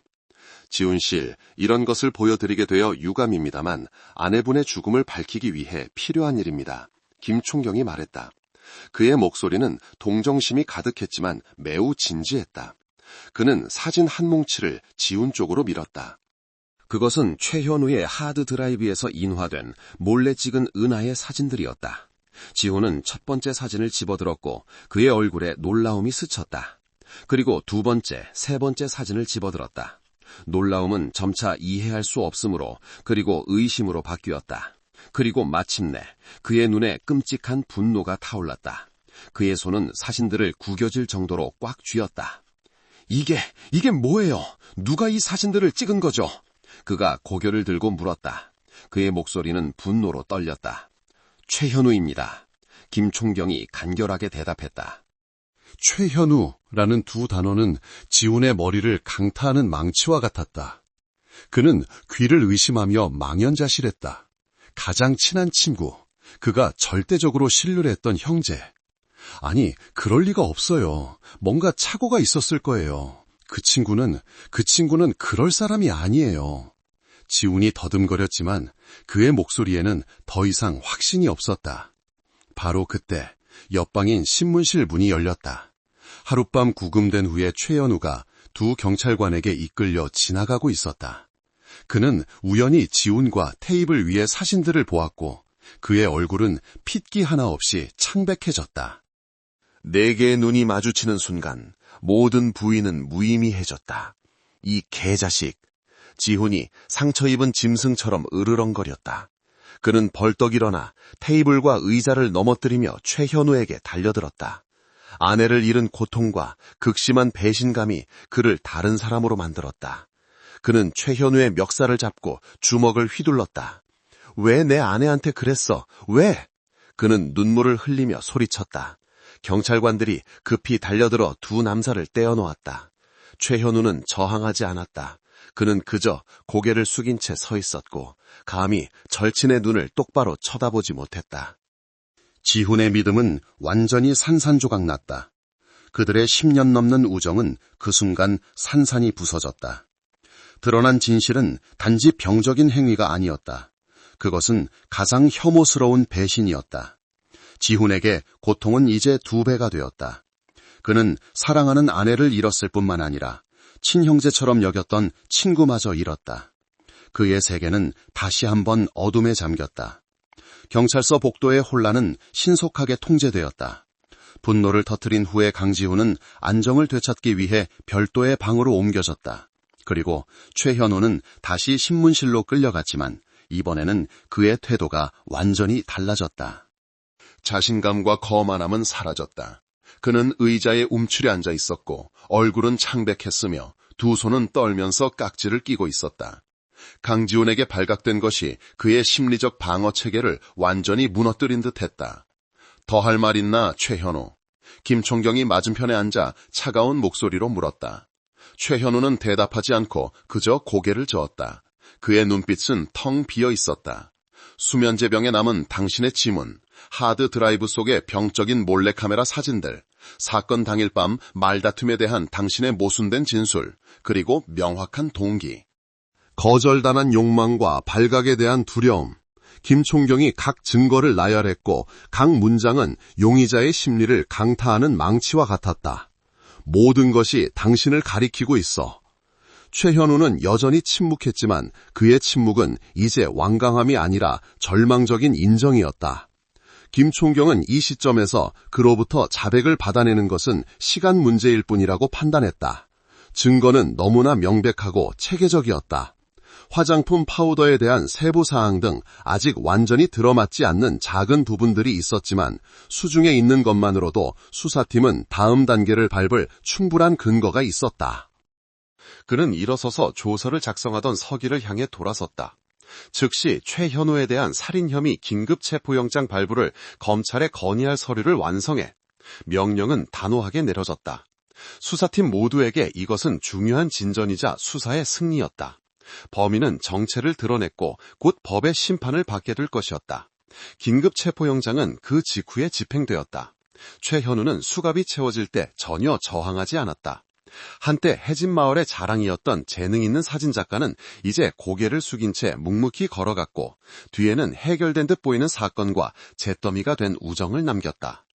사건은 곧 종결될 것처럼 보였다. 모든 것이 끝을 향해 가는 듯했다. 범인은 체포되었고 동기와 범행 행위가 밝혀졌다. 수사팀은 기소 단계로 넘기기 위해 서류를 마무리할 준비를 하고 있었다. 며칠 밤낮의 긴장 끝에 팀 내 분위기는 다소 가벼워졌다. 하지만 자신의 사무실에서 김진철 총경은 전혀 그런 느낌을 받지 못했다. 그는 화이트보드 앞에 서서 사건 개요도를 뚫어지게 쳐다봤다. 모든 화살표는 최현우를 향했고 모든 증거는 그에게 불리했다. 사건의 논리는 완벽해 보였지만 총경은 여전히 무언가 잘못되었다고 느꼈다. 작지만 껄끄러운 세부사항 하나가 그의 마음속에서 계속 맴돌며 사라지지 않았다. 그것은 바로 화장품 파운데이션에 대한 세부사항이었다. 그는 홍잔말을 중얼거렸다. 사진작가가 웨딩업계에서 일한다고 해도 그의 전문 분야는 조명과 구도이지 화장품이 아니야. 그가 파운데이션에 대해 알 수는 있겠지만 초기 검시팀조차 거의 속아 넘어갈 정도로 정교한 결점 커버 기술을 구사하는 것은 다른 이야기지. 그는 법의학자의 말을 떠올렸다. 파우더를 바른 기술이 매우 전문적이다. 막 범행을 저지르고 공황과 분노에 휩싸인 자가 그는 계속해서 생각했다. 그렇게 세심한 행동을 할 만큼 침착할 수 있을까? 멍자국을 감추는 것은 기술뿐만 아니라 절대적인 냉철함과 사전 준비가 필요해. 그것은 우발적 살인범의 행동과는 달라. 이 행동은 너무 전문적이고 너무 침착하며 너무 여성스러워. 욕망과 두려움에 지배당하는 최연우의 심리적 초상화와는 맞지 않아. 이민혁 경위가 깔끔하게 정리된 서류 뭉치를 들고 들어왔다. 총경님, 최연우 사건 서류가 기본적으로 완료되었습니다. 그의 공식적인 자백을 기다리고 있습니다. 김총경은 돌아보지 않고 여전히 보드를 쳐다봤다. 민혁, 이 사건에서 뭔가 이상한 점 못 느꼈나? 민혁은 상사의 질문에 놀랐다. 이상한 점이요? 저는 모든 것이 꽤 논리적이라고 생각합니다. 증거와 동기 모두 명확합니다. 논리적이지만 완벽하지는 않아. 김총경이 돌아섰다. 그의 눈빛은 깊은 생각에 잠겨 있었다. 최현우가 범인인 건 증거가 증명하고 있어. 하지만 내 생각에 그는 유일한 사람이 아닌 것 같아. 어쩌면 다른 그림자, 더 영리하고 교활한 자가 뒤에 있거나 이 범죄의 일부에 가담했을 수도 있어. 총경의 의심은 잔잔한 호수 위의 작은 파문과 같았지만 그것은 견고해 보였던 사건의 전체 구조를 흔들기에 충분했다. 그는 이 불안감을 무시하면 더 위험한 범죄자를 놓칠 수도 있다는 것을 알았다. 사건은 아직 종결될 수 없었다. 그것은 이제 막 또 다른 비밀의 문을 열었을 뿐이었다. 직감에 따라 김총경은 많은 사람들이 불필요하다고 생각할 만한 일을 하기로 결정했다. 그는 피해자의 몸에서 수집된 파운데이션 샘플을 최고 수준의 국립과학수사연구원 화학분석실로 보내 성분과 출처에 대한 상세한 분석을 의뢰했다. 이게 정확히 어떤 종류의 파운데이션인지, 어느 브랜드 제품인지, 그리고 어디서 유통되는지 알아내야 해. 그가 민혁에게 지시했다. 작은 단서 하나가 완전히 새로운 길을 열 수 있어. 며칠 후 감정 보고서가 도착했고 그 결과는 김 총경이 기대했던 것보다 훨씬 더 상세하고 놀라웠다. 총경님, 이것은 일반적인 파운데이션이 아닙니다. 민혁이 심각한 표정으로 보고서를 제시했다. 이것은 작년에 출시된 한정판 제품인 디올 포에버 스킨 글로우 리미티드 에디션입니다. 매우 비싼 고급 전문 파운데이션입니다. 얼마나 비싼데? 30ml 한 병에 약 30만 원 이상이고 특별한 점은 대중적으로 판매되지 않는다는 겁니다. 이 지역에서는 도심의 몇몇 고급 수입 화장품 편집샵에서만 매우 한정된 수량으로 수입했습니다. 서은아 씨나 최연호 같은 평범한 사람이 쉽게 소유할 수 있는 물건이 아닙니다. 김총경이 눈을 가늘게 떴다. 이 정보는 매우 가치가 있었다. 더 있나? 네, 분석 전문가는 이 파운데이션이 무대 조명 아래에서도 완벽한 커버력과 빛나는 효과 때문에 전문 웨딩 메이크업 아티스트들이 애타게 찾는 제품이라고 덧붙였습니다. 고급 메이크업 아티스트들 사이에서는 비밀병기 같은 거죠. 전문 웨딩 메이크업 아티스트. 이 말은 김 총경의 머릿속을 스치는 번개마 같았다. 의심의 원은 다시 한번 그가 잠시 제쳐두었던 이름으로 돌아갔다. 강미래, 강지훈의 누나이자 신고자이며 해진 마을에서 가장 영향력 있는 웨딩 메이크업 아티스트 중 한 명. 민혁, 김총경이 즉시 명령했다. 그의 목소리가 굳어졌다. 강미래가 사용하는 화장품을 비밀리에 확인해. 그녀의 스튜디오에 가서 추가 정보 수집을 핑계로 그녀의 화장 도구함에 접근할 방법을 찾아. 이 파운데이션 샘플과 비교해. 이 일은 절대적으로 비밀리에 그녀가 의심하지 않도록 진행해야 해. 총경의 의심은 더 이상 모호한 감정이 아니었다. 그것은 확고한 과학적 근거를 갖게 되었다. 비싼 파운데이션은 단지 증거물일 뿐만 아니라 진짜 범인이 무심코 피해자의 몸에 남긴 서명이자 신분증이었다. 수사는 완전히 새롭고 예상지 못한 방향으로 전환되었다. 파운데이션 종류에 대한 확인 결과를 기다리는 동안 이민혁 경위는 서류를 다시 검토하며 서은하와 신우이 강미래 사이의 실제 관계를 더 깊이 파고들기 시작했다. 겉으로는 그들은 서로 존중하는 화목한 신우이 재수씨 관계였다. 미래는 자주 남동생 집에 드나들었고 은하도 항상 신우이에게 예의 바르게 행동했다. 하지만 수사관들이 다른 신분으로 혜진 마을로 돌아가 더 가까운 이웃들과 접촉했을 때 더 복잡한 그림이 드러났다. 화목하긴 했지. 수다쟁이 이웃 할머니가 다시 한번 귀중한 정보원이 되었다. 근데 내가 보기엔 뭔가 좀 이상했어. 겉으로만 칭한 척하는 것 같달까? 왜 그렇게 말씀하십니까? 한 수사관이 물었다. 그 강미래라는 여자, 능력 있고 권력 있는 건 맞는데 성격도 보통이 아니야. 지훈이를 아끼는 건 말할 것도 없고 아주 보물처럼 여겼지. 그래서 은하를 엄청 깐깐하게 봤어. 내가 몇 번 우연히 그녀가 통화하는 걸 들었는데 은하가 너무 순하고 살림을 잘 못하고 남편 경력에 아무 도움이 안 된다고 불평하더라고. 결혼한 지 몇 년 됐는데 아직 아이도 없는 것도 그렇고 아주 안달이 났었어. 은하의 자수공방 친구도 이 사실을 확인해 주었다. 은하도 저한테 털어놨어요. 젊은 여성이 망설이며 말했다. 미래 언니가 좋은 사람이긴 한데 항상 보이지 않는 압박을 준다고 했어요. 언니는 은하가 더 활발해져서 지훈 오빠와 함께 행사에 참석하고 남편을 위해 인맥을 넓히길 바랐어요. 하지만 은하 성격은 조용한 걸 좋아하고 자수 일만 좋아했거든요. 여러 번 미래 언니가 은하가 지훈 오빠의 성공 가도를 막고 있다고 넌지시 말하기도 했어요. 이 증언들은 결코 평온하지 않은 관계를 그려냈다.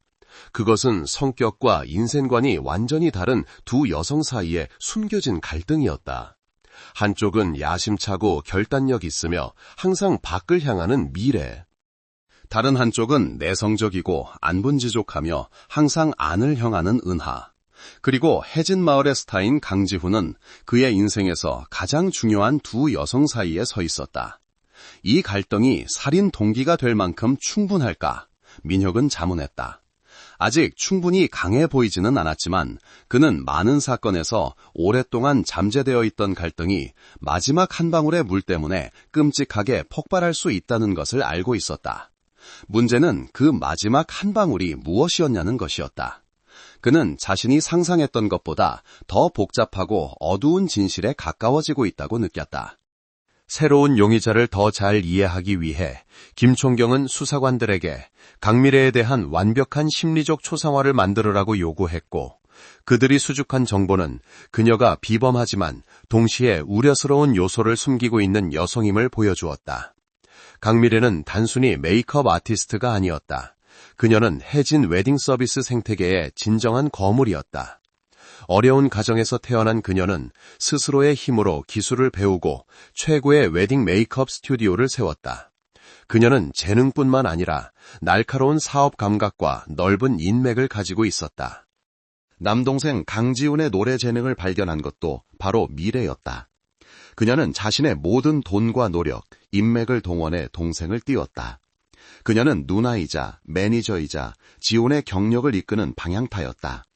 그녀에게 지훈의 성공은 단지 자부심이 아니라 그녀 인생의 가장 큰 성취였다. 그 경력에 해가 될 수 있는 것이라면 그녀는 무엇이든 제거할 준비가 되어 있었다. 그녀는 남동생의 삶을 거의 완벽하게 통제하고 있습니다. 한 수사관이 보고했다. 행사 섭외, 의상 선택부터 대중 이미지 구축까지 모든 것이 강미래의 손을 거칩니다. 그들의 관계는 단순한 남매가 아니라 이익을 공유하는 공생관계입니다. 권력 있고 야심차며 과보호 경향이 있는 여성, 김총경이 요약했다. 이런 유형의 사람은 자신이 쌓아 올린 것이 위협받는다고 느낄 때 매우 결단력 있게 행동할 수 있어. 강지훈의 경력은 그녀의 정신적인 자식이나 마찬가지야. 서은아가 강지훈의 삶에 들어왔을 때 미래에게 그것은 단지 재수 씨의 등장이 아니었다. 그것은 통제할 수 없는 요소의 존재였다. 은하는 온화하고 내성적이며 사교를 좋아하지 않고 야심이 없었다. 다른 사람들의 눈에는 이 모든 덕목이 좋을 수 있지만 미래 같은 사람의 눈에는 그것들이 약점이자 남동생의 경력을 정체시킬 수 있는 짐이었다. 강미래의 초상화가 뚜렷해졌다. 강하고 영리하며 야심차고 자신의 성과를 지키기 위해 무엇이든 할 준비가 된 여성. 이 초상화를 새로운 증거들과 나란히 놓자 김총경은 이 여성이 끔찍한 범죄를 저지를 동기와 잔인함을 모두 가지고 있다는 것을 더욱 확신하게 되었다. 남은 문제는 그녀의 알리바이였다. 그것이 겉보기처럼 완벽할까? 강미래는 수사에 도움이 될 몇 가지 세부 정보를 추가로 제공해달라는 이유로 다시 경찰서로 초대되었다. 그녀는 여전히 침착하고 협조적이며 매우 전문적인 태도를 유지했다. 사건 당일 밤 그저께 밤에 누나의 일정을 다시 한번 확인해야겠습니다. 이민혁 경위가 조사를 시작했다. 이미 진술했는데요. 미래가 조금의 동요도 없이 대답했다. 그날 밤 저는 이 지역 부잣집 딸인 윤서연 신부의 메이크업 계약이 있었습니다. 저녁 7시부터 거의 밤 12시까지 제 스튜디오에서 일했어요. 신부와 신부 측 가족에게 물어보세요. 그들 모두 거기에 있었으니까요. 강미래의 알리바이는 매우 견고해 보였다. 한 명이 아니라 여러 명의 살아있는 증인이 있었다. 수사팀이 즉시 확인하러 파견되었다. 신부 윤서연과 그녀의 어머니는 미래의 진술이 사실이라고 확인했다. 네, 미래 언니가 저녁 내내 제 화장을 해주셨어요. 서연이 말했다. 아주 전문적이고 친절하셨어요. 모든 것이 막다른 골목으로 향하는 듯했다. 미래의 알리바이는 너무나 확실했다. 하지만 세부 사항에 강한 수사관인 민혁은 포기하지 않았다. 그는 그날 저녁의 각 시간대에 대해 더 자세히 물었다. 미래 언니가 스튜디오를 떠난 적이 있었나요? 그가 신부의 어머니에게 물었다. 여성은 잠시 생각하더니 말했다. 한 번 있었어요. 밤 9시 30분쯤이었나? 미래 언니가 특별한 파운데이션을 가져오는 걸 잊었다면서 잠시 나가서 사와야 한다고 했어요. 1시간 가까이 있다가 돌아왔어요. 민혁의 심장이 세차게 뛰었다. 공백. 그때 누가 같이 갔나요? 아니요, 혼자 갔어요. 근처에 가게가 있어서 오토바이 타고 금방 다녀온다고 했어요. 그때 저희도 웨딩드레스 입어보느라 바빠서 별로 신경 쓰지 않았어요. 45분의 공백. 강미래와 함께 있었던 사람이 아무도 없는 시간. 민혁은 재빨리 지도를 확인했다. 미래의 스튜디오에서 은하의 집까지 밤에 오토바이를 타면 5분에서 7분 정도밖에 걸리지 않았다. 왕복 시간과 범행 및 현장 조작 시간을 더하면 45분은 충분하고도 남았다. 물건을 사러 나간다는 미래의 핑계는 갑자기 매우 의심스러워졌다. 그것은 아무도 눈치채지 못하게 공백 시간을 만들기에 완벽했다. 동시에 미래의 스튜디오로 파견된 수사팀도 중요한 소식을 전해왔다. 그들은 비밀리에 그녀의 화장 도구함 사진을 찍는데 성공했다. 그리고 그 안 가장 윗칸에 피해자의 몸에서 발견된 것과 똑같은 디올 포에버 스킨 글로우 리미티드 에디션 파운데이션 병이 있었다. 강미래의 완벽한 알리바이에 큰 균열이 생겼다. 그 균열의 이름은 45분이었고 비싼 화장품 냄새가 났다. 사건에서 그녀의 위치는 중요한 증인에서 주요 용의자로 바뀌었다.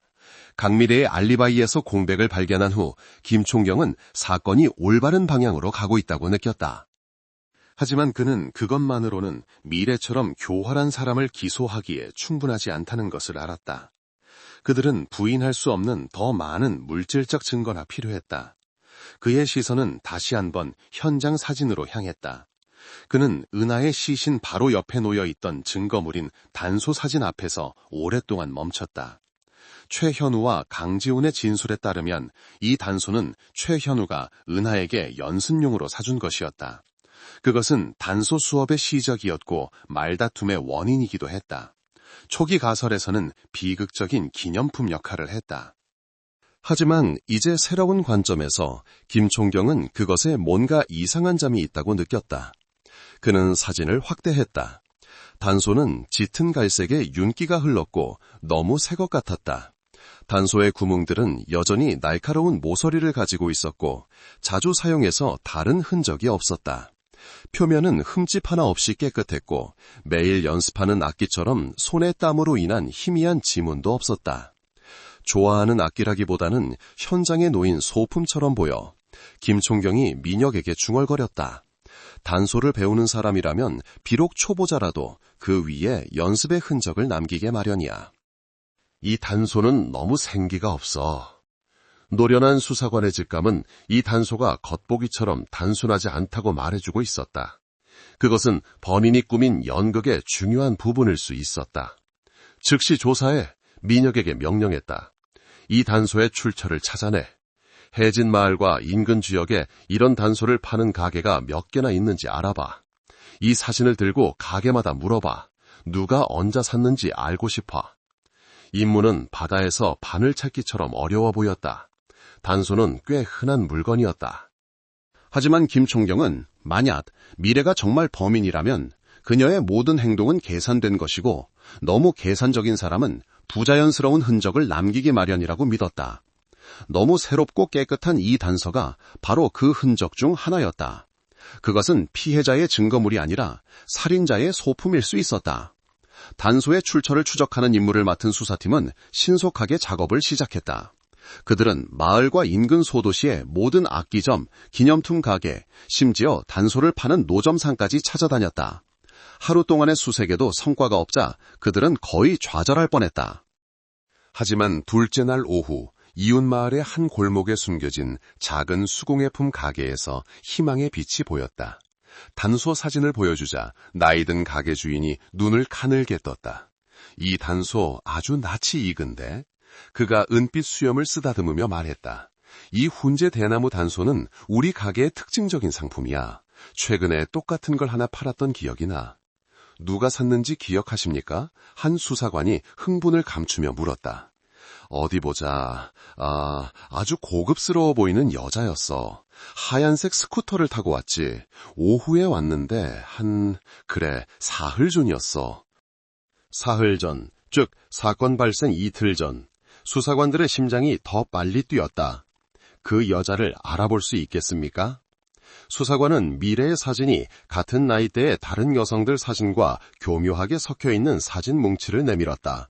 가게 주인은 돋보기를 쓰고 각 사진을 신중하게 살펴보았다. 그의 시선이 미래의 사진에 멈추자 그는 확신에 찬 듯 고개를 끄덕였다. 이 여자야, 똑똑히 기억해. 단소를 사면서 아주 이상한 질문을 했거든. 소리나 재질에 대해서는 묻지 않고 어떤 게 낡아 보이고 사용한 것 같냐고만 물었어. 우리 가게 물건은 다 새 거라고 했더니 가장 색이 어두운 이걸 골랐지. 가게 주인의 증언은 청천벽력과 같았다. 강미래가 이 단소를 샀다. 그녀는 은하가 죽기 이틀 전에 그것을 샀고 일부러 낡아 보이는 단소를 찾았다. 이것은 매우 의심스러운 행동, 사전 준비와 계산이 있었던 행동이었다. 이것은 단소가 은하가 배우는 데 사용한 악기가 아니라 미래가 단소 수업 이야기를 꾸며내고 최현우의 관련성을 강화하며 그에게 덫을 놓기 위해 사들인 소품이라는 것을 증명했다. 정보는 즉시 김총경에게 보고되었다. 미래를 둘러싼 포위망은 이제 한 겹 더 조여졌다. 모든 것이 점차 그녀를 향하고 있었다. 동기, 능력, 기회, 그리고 이제는 살인극을 위한 소품 준비 행위까지. 외부 수사팀이 중요한 결과를 얻어오는 동안 과학수사팀에서는 이민혁 경위가 마침내 큰 돌파구를 마련했다. 며칠간의 노력 끝에 그와 전문가들은 복잡한 비밀번호로 보호되어 있던 은하의 휴대폰 잠금을 해제하는 데 성공했다. 휴대폰 안의 데이터는 절만 여성의 마지막 날들에 대한 침묵의 일기장과 같았다. 통화 기록, 메시지, 소셜미디어 모두 특별히 이상한 점이 없어 은하가 자신의 불안을 매우 신중하게 숨겼음을 보여주었다. 하지만 민영은 포기하지 않았다. 그는 때때로 가장 큰 비밀이 가장 단순한 곳에 숨겨져 있다는 것을 알고 있었다. 그는 휴대폰에 메모 앱을 열었다. 업무, 자수도안, 디자인 아이디어에 대한 수많은 메모가 나타났다. 그리고 마침내 그는 그것을 찾았다. 해야 할 말이라는 이름의 메모 파일. 안에는 텍스트가 아니라 약 30초 길이의 짧은 음성 녹음이 있었다. 민혁은 이어폰을 꽂고 재생 버튼을 눌렀다. 작고 떨리며 두려움에 가득 찬 은하의 목소리가 들려왔다. 그것은 대화가 아니라 무언가 끔찍한 것에 맞서기 위해 용기를 내는 듯한 그녀의 혼잣말이었다. 나 지훈 오빠한테 최현우 씨 이야기해야 해. 그 사람 좋은 사람 아니야. 그 메시지들, 그 눈빛, 더는 못 참겠어. 하지만 내가 말하면 모든 게 엉망이 될 거야. 지훈 오빠랑 미래 언니의 경력, 언니가 가만두지 않을 거야. 언니가 이미 나한테 경고했어. 내가 짐이라고. 더 이상 문제 일으키지 말라고 했어. 나 어떡하지? 너무 무서워. 녹음은 갑자기 끝났다. 민혁이 이어폰을 빼자 온몸이 차가워졌다. 이 짧은 녹음은 수천 마디의 증언보다 더 가치가 있었다. 그것은 죽기 전 피해자의 절망적인 속마음이었다. 그것은 수사팀이 의심하던 모든 것을 확인시켜 주었다. 첫째, 최현우는 실제로 행동뿐만 아니라 메시지를 통해서도 은하를 괴롭혔다. 둘째, 은하는 이를 인지하고 매우 두려워했으며 남편에게 진실을 말할 의도가 있었다. 셋째, 그리고 가장 중요한 것은 강미래가 이 사실을 알고 있었다는 것이다. 알고 있었을 뿐만 아니라 그녀는 강지훈의 경력에 영향을 주지 않기 위해 은하에게 침묵하라고 경고하고 요구했다. 피해자의 속마음은 두 악당의 얼굴을 모두 폭로했다. 한 명은 괴롭히는 자, 다른 한 명은 자신의 이익을 위해 범죄를 묵인하고 방조하는 자. 은하의 음성 녹음이 수사팀 회의실에서 재생되었다. 침묵이 감돌았고 오집 죽은 자의 떨리고 절망적인 목소리만이 울려 퍼지며 잊을 수 없는 고발의 힘을 실었다. 녹음이 끝나자 김 총경이 일어섰다. 사건의 전체 그림이 이제 명확하고 소름 끼치도록 드러났다. 이제 우리는 완벽한 동기를 갖게 되었다. 그가 말했다. 그의 목소리가 낮아졌다. 하나가 아니라 이중 동기, 범죄의 공명이다. 그는 보드 위에 최현우 이름을 가리켰다. 첫째, 최현우로부터의 동기. 그는 서은하를 괴롭혔고 서은하가 폭로하겠다고 위협하자 입막음을 할 동기가 생겼다. 이것이 우리의 초기 가설이었고 여전히 유효하다. 그는 비극의 직접적인 원인이다. 그리고 그는 강미래의 이름을 가리켰다. 하지만 더 위험한 자는 강미래다. 그녀는 더 크고 잔인한 동기를 가지고 있었다. 녹음은 그녀가 최현우가 서은하를 괴롭히는 것을 알고 있었지만 서은하를 보호하는 대신 강지훈의 경력을 보호하는 길을 택했음을 보여준다. 그녀는 서은하에게 침묵하라고 경고하고 위협했다. 김 총경이 방안을 걸어다니며 그의 추론이 날카로워졌다. 강미래는 무엇을 두려워했을까? 스캔들을 두려워했겠지. 상상해봐. 만약 서은하가 일을 크게 벌였다면 이야기는 유명 웨딩 가수 강지훈의 절친이 그의 아내를 성희롱했다가 될 것이다. 이 스캔들은 미래가 남동생을 위해 평생을 바쳐 쌓아 올린 이미지를 완전히 파괴할 것이다. 아름다운 이미지를 중시하는 웨딩 서비스 세계에서 그런 오점은 치명적이다. 게다가 이전부터 잠재된 갈등도 있었습니다. 민혁이 덧붙였다. 서은하가 아이를 낳지 않으려 하고 내성적인 성격에 남편의 경력에 아무 도움이 되지 않는다는 점. 이 모든 것들이 미래로 하여금 그녀를 눈엣가시, 피해자의 말처럼 짐으로 여기게 만들었습니다. 정확해. 김 총경이 단언했다. 서은하의 죽음은 미래에게 일석이조였다. 남동생에게 어울리지 않는 짐을 해결하는 동시에 곧 터질 스캔들에 입막음을 하는 것이었다. 그리고 가장 잔인한 것은 그녀가 칼을 빌려 사람을 죽이고 최현우를 유일한 죄인으로 몰아갈 완벽한 기회를 보았다는 것이다. 최현우의 모든 행동은 미래가 자신의 역할을 연기할 완벽한 무대를 무심코 만들어준 셈이다. 진실이 서서히 드러났다. 이것은 한 사람이 저지른 사건이 아니었다. 그것은 한 사람의 범죄 행위가 다른 사람의 더 큰 범죄의 동기가 된 일련의 사건의 결과였다. 최현우는 불을 지핀 자였지만 강미래는 거기에 기름을 붓고 모든 것을 태워버리는 화재로 만든 사람이었다. 수중에 있는 증거들을 바탕으로 김총경과 수사팀은 운명의 밤에 일어났던 끔찍한 연극의 전체를 재구성할 수 있었다. 모든 것은 최현우의 성희롱 행위에서 시작되었다. 한동안 참아왔던 은하는 더 이상 침묵할 수 없다고 결심했다. 그녀는 최현우에게 모든 사실을 강지훈에게 말하겠다고 했다. 이 위협은 최현우를 공포에 떨게 했다. 하지만 은하는 아마도 너무 두려웠거나 아직 약간의 믿음이 남아 있었기에 남편에게 바로 이야기하지 않았다. 그녀는 시누이인 미래를 찾아가 상담하고 도움을 구했다. 그녀는 이 행동이 치명적인 실수가 될 줄은 꿈에도 몰랐다. 미래는 이 사실을 알게 되었을 때 재수 씨의 편에 서지 않았다. 그녀의 첫 반응은 곧 닥칠 스캔들에 대한 두려움이었다. 그녀는 지훈의 미래를 위해 입을 다물라고 은하를 위협하고 경고했다. 하지만 은하는 동의하지 않았다. 그녀의 침묵은 미래를 더욱 불안하게 만들었다. 이 권력 있는 여성은 은하가 살아있는 한 이 스캔들 폭탄이 언제든 터질 수 있다는 것을 깨달았고 문제를 근본적으로 해결해야 한다고 결심했다. 미래의 머릿속에서는 잔인한 계획이 세워졌다. 그녀는 은하를 죽일 것이지만 그 죽음은 자신의 목적에 부합해야 했다.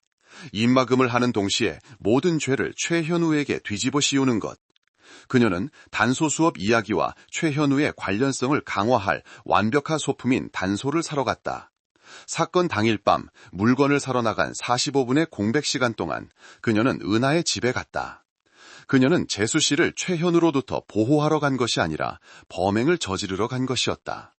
아마도 처음에는 수면제를 이용해 은하에게 억지로 먹여 단순한 위장 자살을 꾸미려 했을 것이다.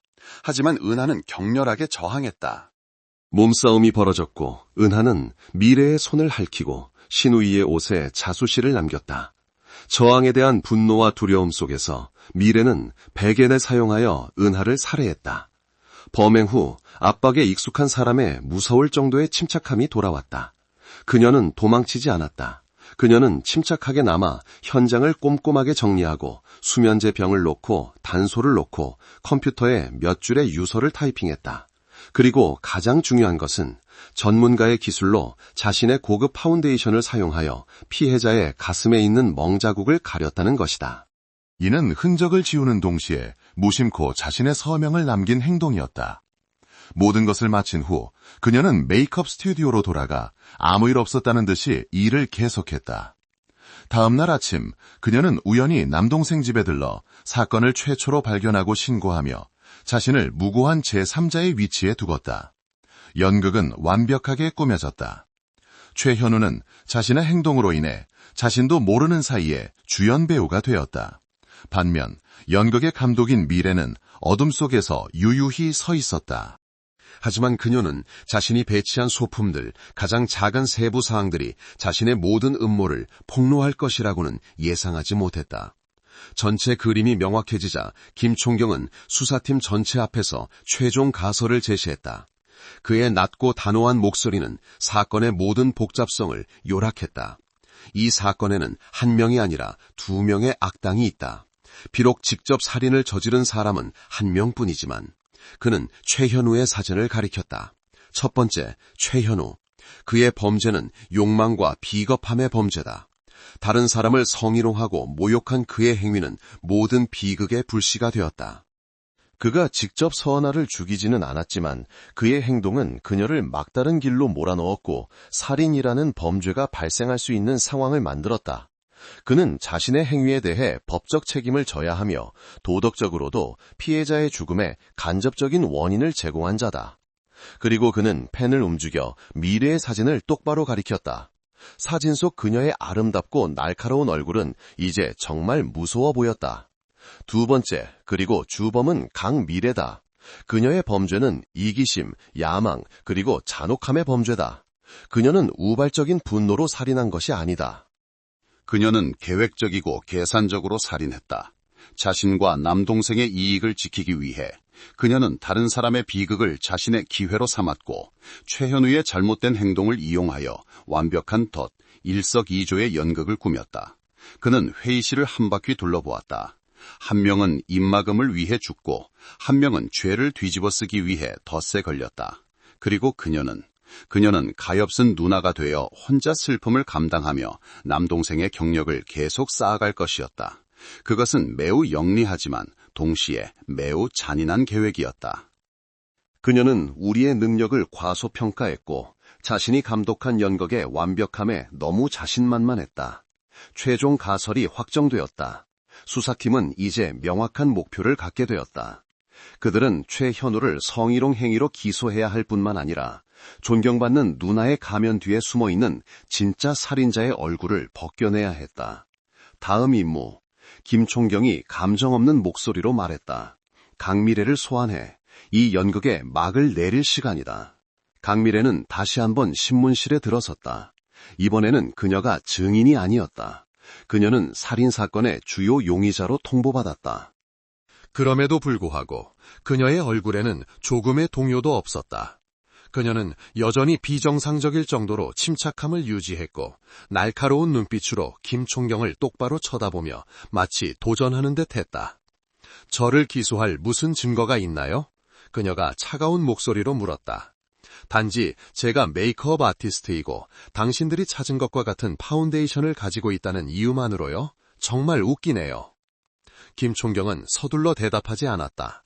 그는 민혁에게 신호를 보내 큰 화면에 단소 사진을 비추게 했다. 이 단서, 서은아 씨가 죽기 이틀 전 이웃마을의 수공예품 가게에서 사셨죠. 미래는 잠시 당황했지만 이내 냉정한 표정을 되찾았다. 네, 샀어요. 하지만 은하가 배우고 싶어하는 것 같아서 선물로 사준 거예요. 무슨 문제라도 있나요? 문제는 당신이 거짓말을 했다는 겁니다. 김 총경이 말했다.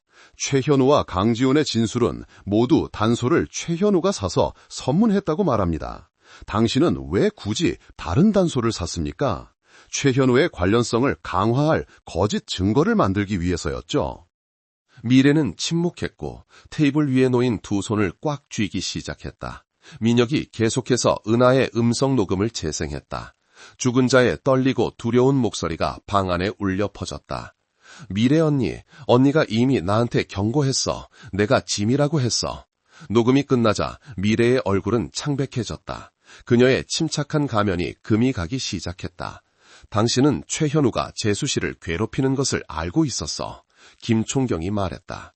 그의 목소리는 판결과 같았다. 하지만 당신은 침묵하고 피해자를 위협하는 길을 택했지. 왜?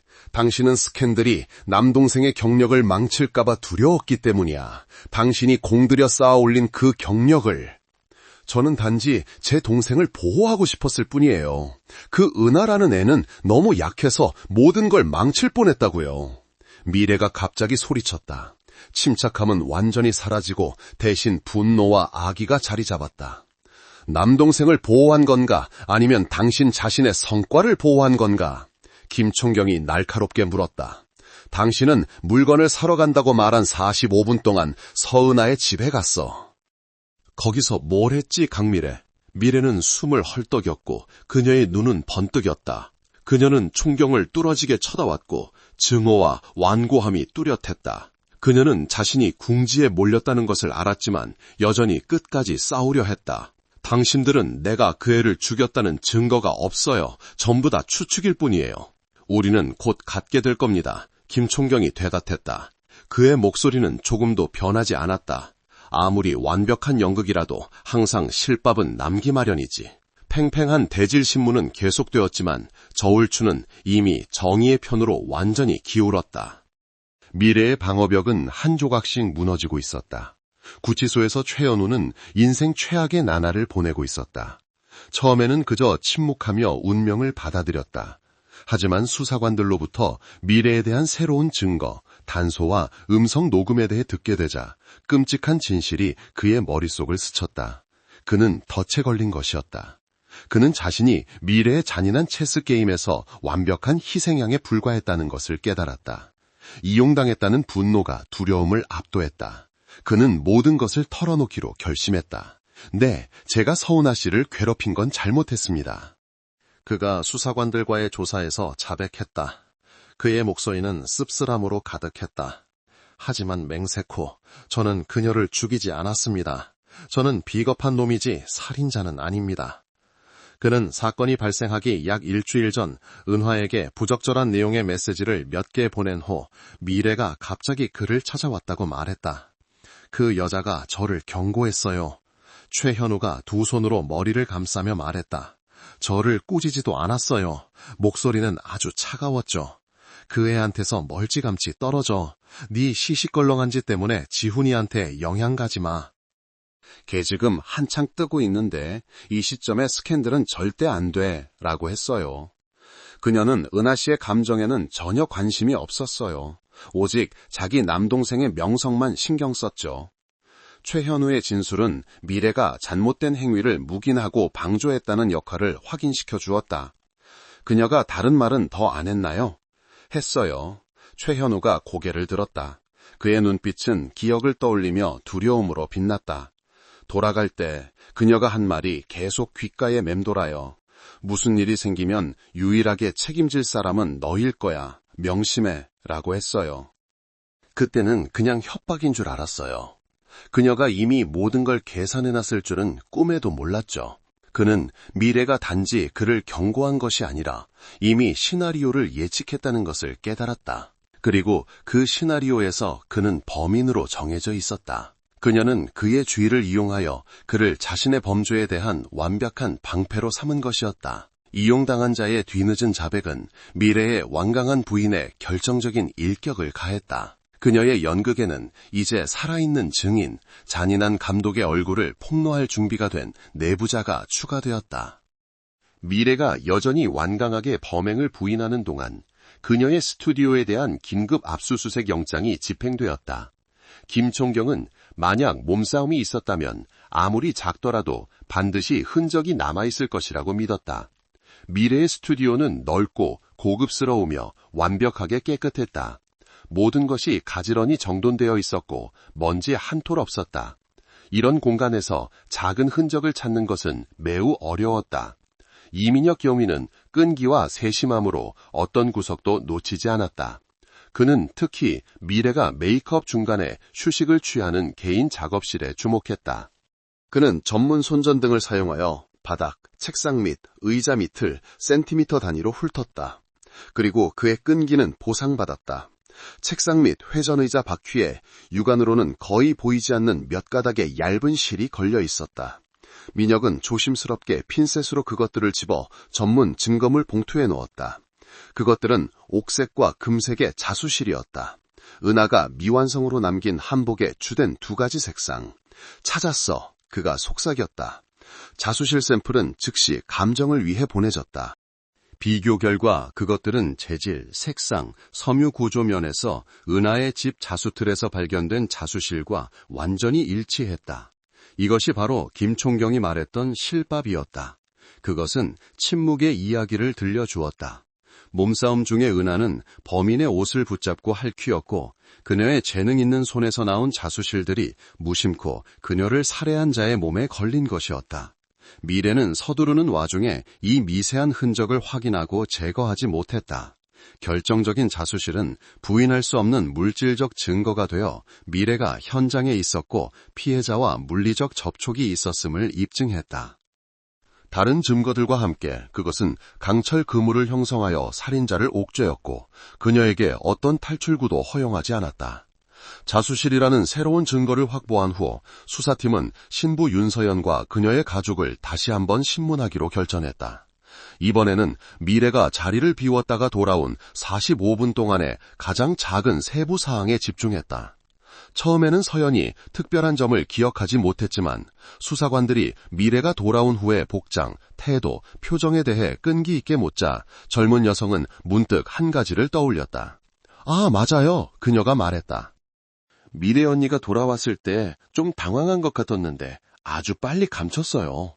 서둘러 오느라 좀 피곤하다고 했어요. 그 외에 다른 건 없었나요? 민혁이 물었다. 아주 똑똑히 기억나는 게 하나 있어요. 서연이 말을 이었다. 언니가 파우더 브러쉬를 들고 제게 베이스를 다시 발라줄 때 오른쪽 손바닥에 피가 맺힌 작은 긁힌 상처가 있는 걸 봤어요. 제가 괜찮냐고 물었더니 그냥 물건 찾다가 손톱에 긁혔다고 웃으면서 말했어요. 그러고는 서둘러 손을 씻고 반창고를 붙였어요. 손바닥에 긁힌 상처. 이 세부 사항은 몸싸움 가설과 완벽하게 일치했다. 은하는 저항하는 과정에서 손톱으로 공격자를 핥힌 것이었다. 피해자의 손톱은 깨끗하게 발견되었지만 그것은 그녀가 직전에 손톱을 깎고 손을 씻었기 때문이었다. 하지만 그녀의 핥히는 행동은 범인의 피부에 긁힌 상처를 남기기에 충분했다. 신부의 증언은 매우 중요한 정황 증거가 되었다. 그것은 범행 후 미래의 불안정한 심리 상태를 확인시켜 주었을 뿐만 아니라 물리적인 부상 흔적, 즉 피해자의 저항의 신호를 제공했다. 심리적인 것부터 물질적인 것까지, 증언부터 과학수사까지 모든 증언가 이제 하나의 흐름으로 합쳐져 미래를 향해 쏟아지고 있었다. 그녀의 거짓의 벽은 곧 무너질 참이었다. 미래는 마지막으로 신문실에 불려들어왔다. 그녀의 얼굴은 여전히 냉정함을 유지하려 애썼지만 피로와 공황은 퀭한 눈 속에서 숨길 수 없었다. 김총경은 말을 많이 하지 않았다. 그는 조용히 각 증거를 테이블 위에 올려놓았다. 첫 번째는 고급 파운데이션 분석 보고서였다. 다음은 단소 사진과 가게 주인의 증언이었다. 그리고 그는 은하의 절망적인 음성 녹음을 다시 재생했다. 그런 다음 그는 옥색과 금색의 자수실이 담긴 밀봉된 봉투를 내놓았다. 마지막으로 그는 신부 윤서연의 그녀의 손바닥에 있던 긁힌 상처에 대한 진술서를 테이블 위에 놓았다. 증거가 하나씩 제시될 때마다 미래의 얼굴은 더욱 창백해졌다. 그녀가 공들여 쌓아올린 방어벽이 눈앞에서 무너지고 있었다. 그녀는 더 이상 부인할 말이 없었고 빠져나갈 틈도 없었다. 모든 길이 막혔다. 더 할 말 있나, 강미래? 김총경이 물었다. 그의 목소리에는 감정이 없었다. 미래는 테이블 위의 증거들을 뚫어지게 쳐다봤다. 그녀는 마치 자신의 완벽한 계획 속에 잘못된 발걸음 하나하나를 되짚어보는 듯 이 물건에서 저 물건으로 시선을 옮겼다. 침묵이 길어졌고 방 안의 공기는 무겁게 가라앉았다. 그리고 마침내 권력 있는 여성의 가슴에서 구슬픈 한숨이 터져나왔다. 그녀의 어깨가 무너져 내렸고 모든 오만함과 냉정함은 사라지고 실패와 절망만이 남았다. 전부 제가 한 짓이에요. 자백은 작고 쉰 목소리로 터져나왔지만 모든 침묵을 깨트리기에 충분했다. 벽은 완전히 무너졌다. 냉혈한 살인자는 마침내 부인할 수 없는 증거들 앞에 고개를 숙였다.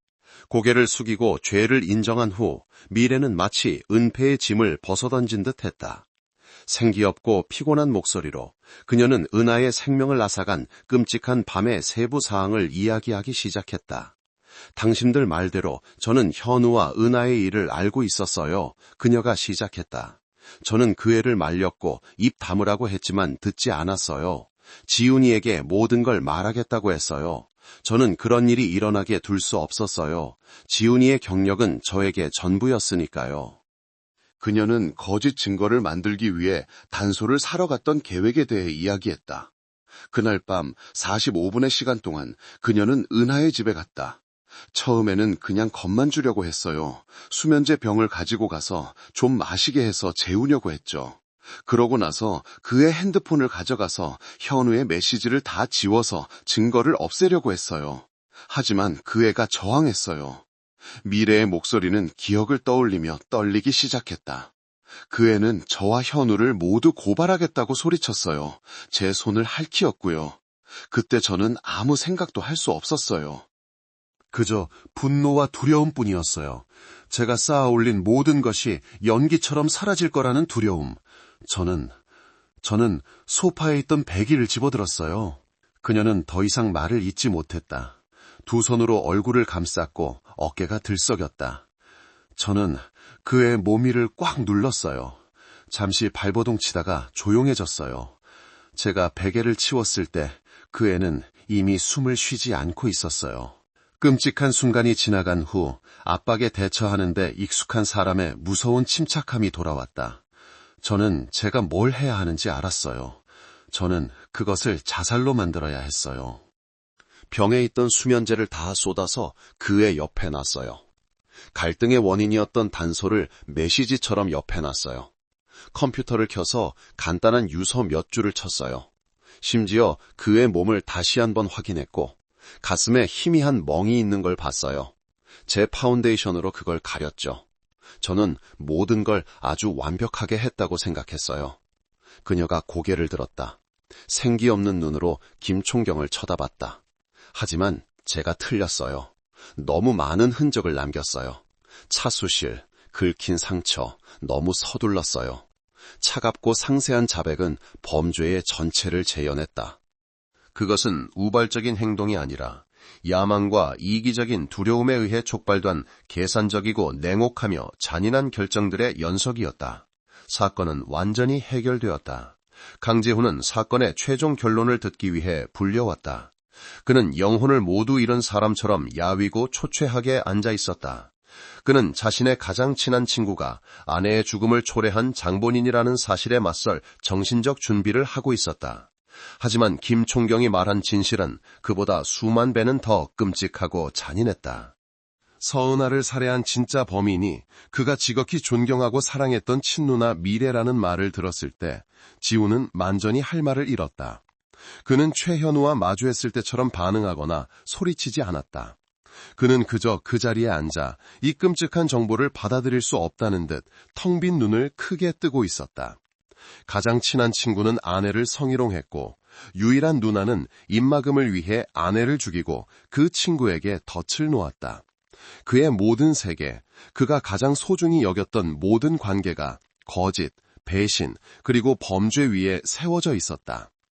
그가 자랑스러워했던 경력은 결국 아내의 죽음을 이끈 주된 동기가 되었다. 사랑, 우정, 가족의 모든 것이 한순간에 잿더미가 되어버렸다. 왜? 그가 누구에게도 향하지 않은 질문, 허공에 맴도는 질문을 속삭였다. 왜 다들 나한테, 은하한테 그랬을까? 아무도 그 질문에 대답할 수 없었다. 김총경은 그저 그의 어깨에 손을 얹어 침묵의 위로를 전할 수밖에 없었다. 그는 너무 많은 비극을 목격했지만 이 남자의 비극은 상상을 초월했다. 그는 피해자의 가족인 동시에 가해자의 가족이었다. 그는 폭풍의 중심이었고 또한 그 폭풍에 가장 심하게 파괴된 사람이었다. 강지훈의 세계는 완전히 무너졌다. 그는 단지 아내 한 명을 잃은 것이 아니었다. 그는 가족, 친구, 믿음, 그리고 계속해서 노래를 부를 이유까지 모든 것을 잃었다. 그의 인생의 사랑 노래는 이제 비통한 애가가 되었다. 몇 달 후 대법원은 해진마을 문화센터에서 순회 재판을 열었다. 이 사건은 너무 큰 충격을 주었고 범죄 발생지에서의 공개 재판은 경각심을 일깨우고 법 교육을 위한 조치로 여겨졌다. 수백 명의 주민들이 몰려와 회관 안팎을 가득 메웠다. 그들은 정의의 판결을 목격하고 한때 이 서비스 마을의 자랑이었던 끔찍한 범죄를 저지른 두 사람의 얼굴을 보기 위해 왔다. 강미래와 최현우는 피고인석에 섰다. 서로 다른 운명을 가진 두 사람이었지만 하나의 범주로 묶여 있었다. 죄수복을 입은 미래는 예전의 권력 있고 날카로운 모습은 온데간데 없고 피로와 체념만이 남아 있었다. 현우는 고개를 숙인 채 감히 누구도 쳐다보지 못했다. 수치심과 후회가 그의 얼굴에 뚜렷했다. 강지훈은 재판에 참석하지 않았다. 그는 이 광경을 마주할 수 없었다. 재판 내내 어두운 진실의 전체가 해진 마을 주민들 앞에 드러났다. 그들은 최현우의 병적인 행위에 대해 듣고 경악했고 강미래의 살인과 덫을 놓는 잔인한 음모를 알고는 극도의 공포에 휩싸였다. 웨딩 서비스 마을의 화려함, 거짓된 행복한 미소는 마치 벗겨져 질투, 시기, 야망, 그리고 범죄의 어두운 단면을 드러내는 듯했다. 변호인은 미래의 행동이 동생에 대한 사랑과 보호하려는 욕구에서 비롯되었다는 이유로 가명을 호소하려 했지만 그 주장은 검찰에 의해 단호하게 반박되었다. 이것은 사랑이 아니라 사랑의 이름으로 행해진 이기심입니다. 피고인은 무고한 사람의 생명을 앗아갔고 자신의 명예와 물질적 이익을 지키기 위해 친동생의 행복을 파괴했습니다. 이것은 계산적이고 잔인한 행위이며 가장 엄격하게 처벌받아야 합니다. 재판은 단지 범죄를 심판하는 장소가 아니었다. 그것은 돈과 명예의 소용돌이에 휩쓸리고 있는 공동체 전체에 대한 경고였다. 몇 시간의 심리와 숙고 끝에 재판부가 돌아왔다. 회관 전체가 숨을 죽였다. 재판장이 단호한 목소리로 최종 판결을 낭독했다. 증거, 증언, 그리고 재판 과정에 근거하여 재판부는 피고인 최현우의 행위가 타인을 모욕하고 심각한 결과를 초래한 범죄를 구성한다고 판단합니다. 피고인 최현우에게 징역 5년을 선고합니다. 최현우는 눈을 감고 자신에게 내려진 판결을 받아들였다. 재판장이 말을 이었다. 그의 목소리는 더욱 엄격해졌다. 피고인 강미래에 대하여 피고인의 행위는 사회에 특히 위험합니다.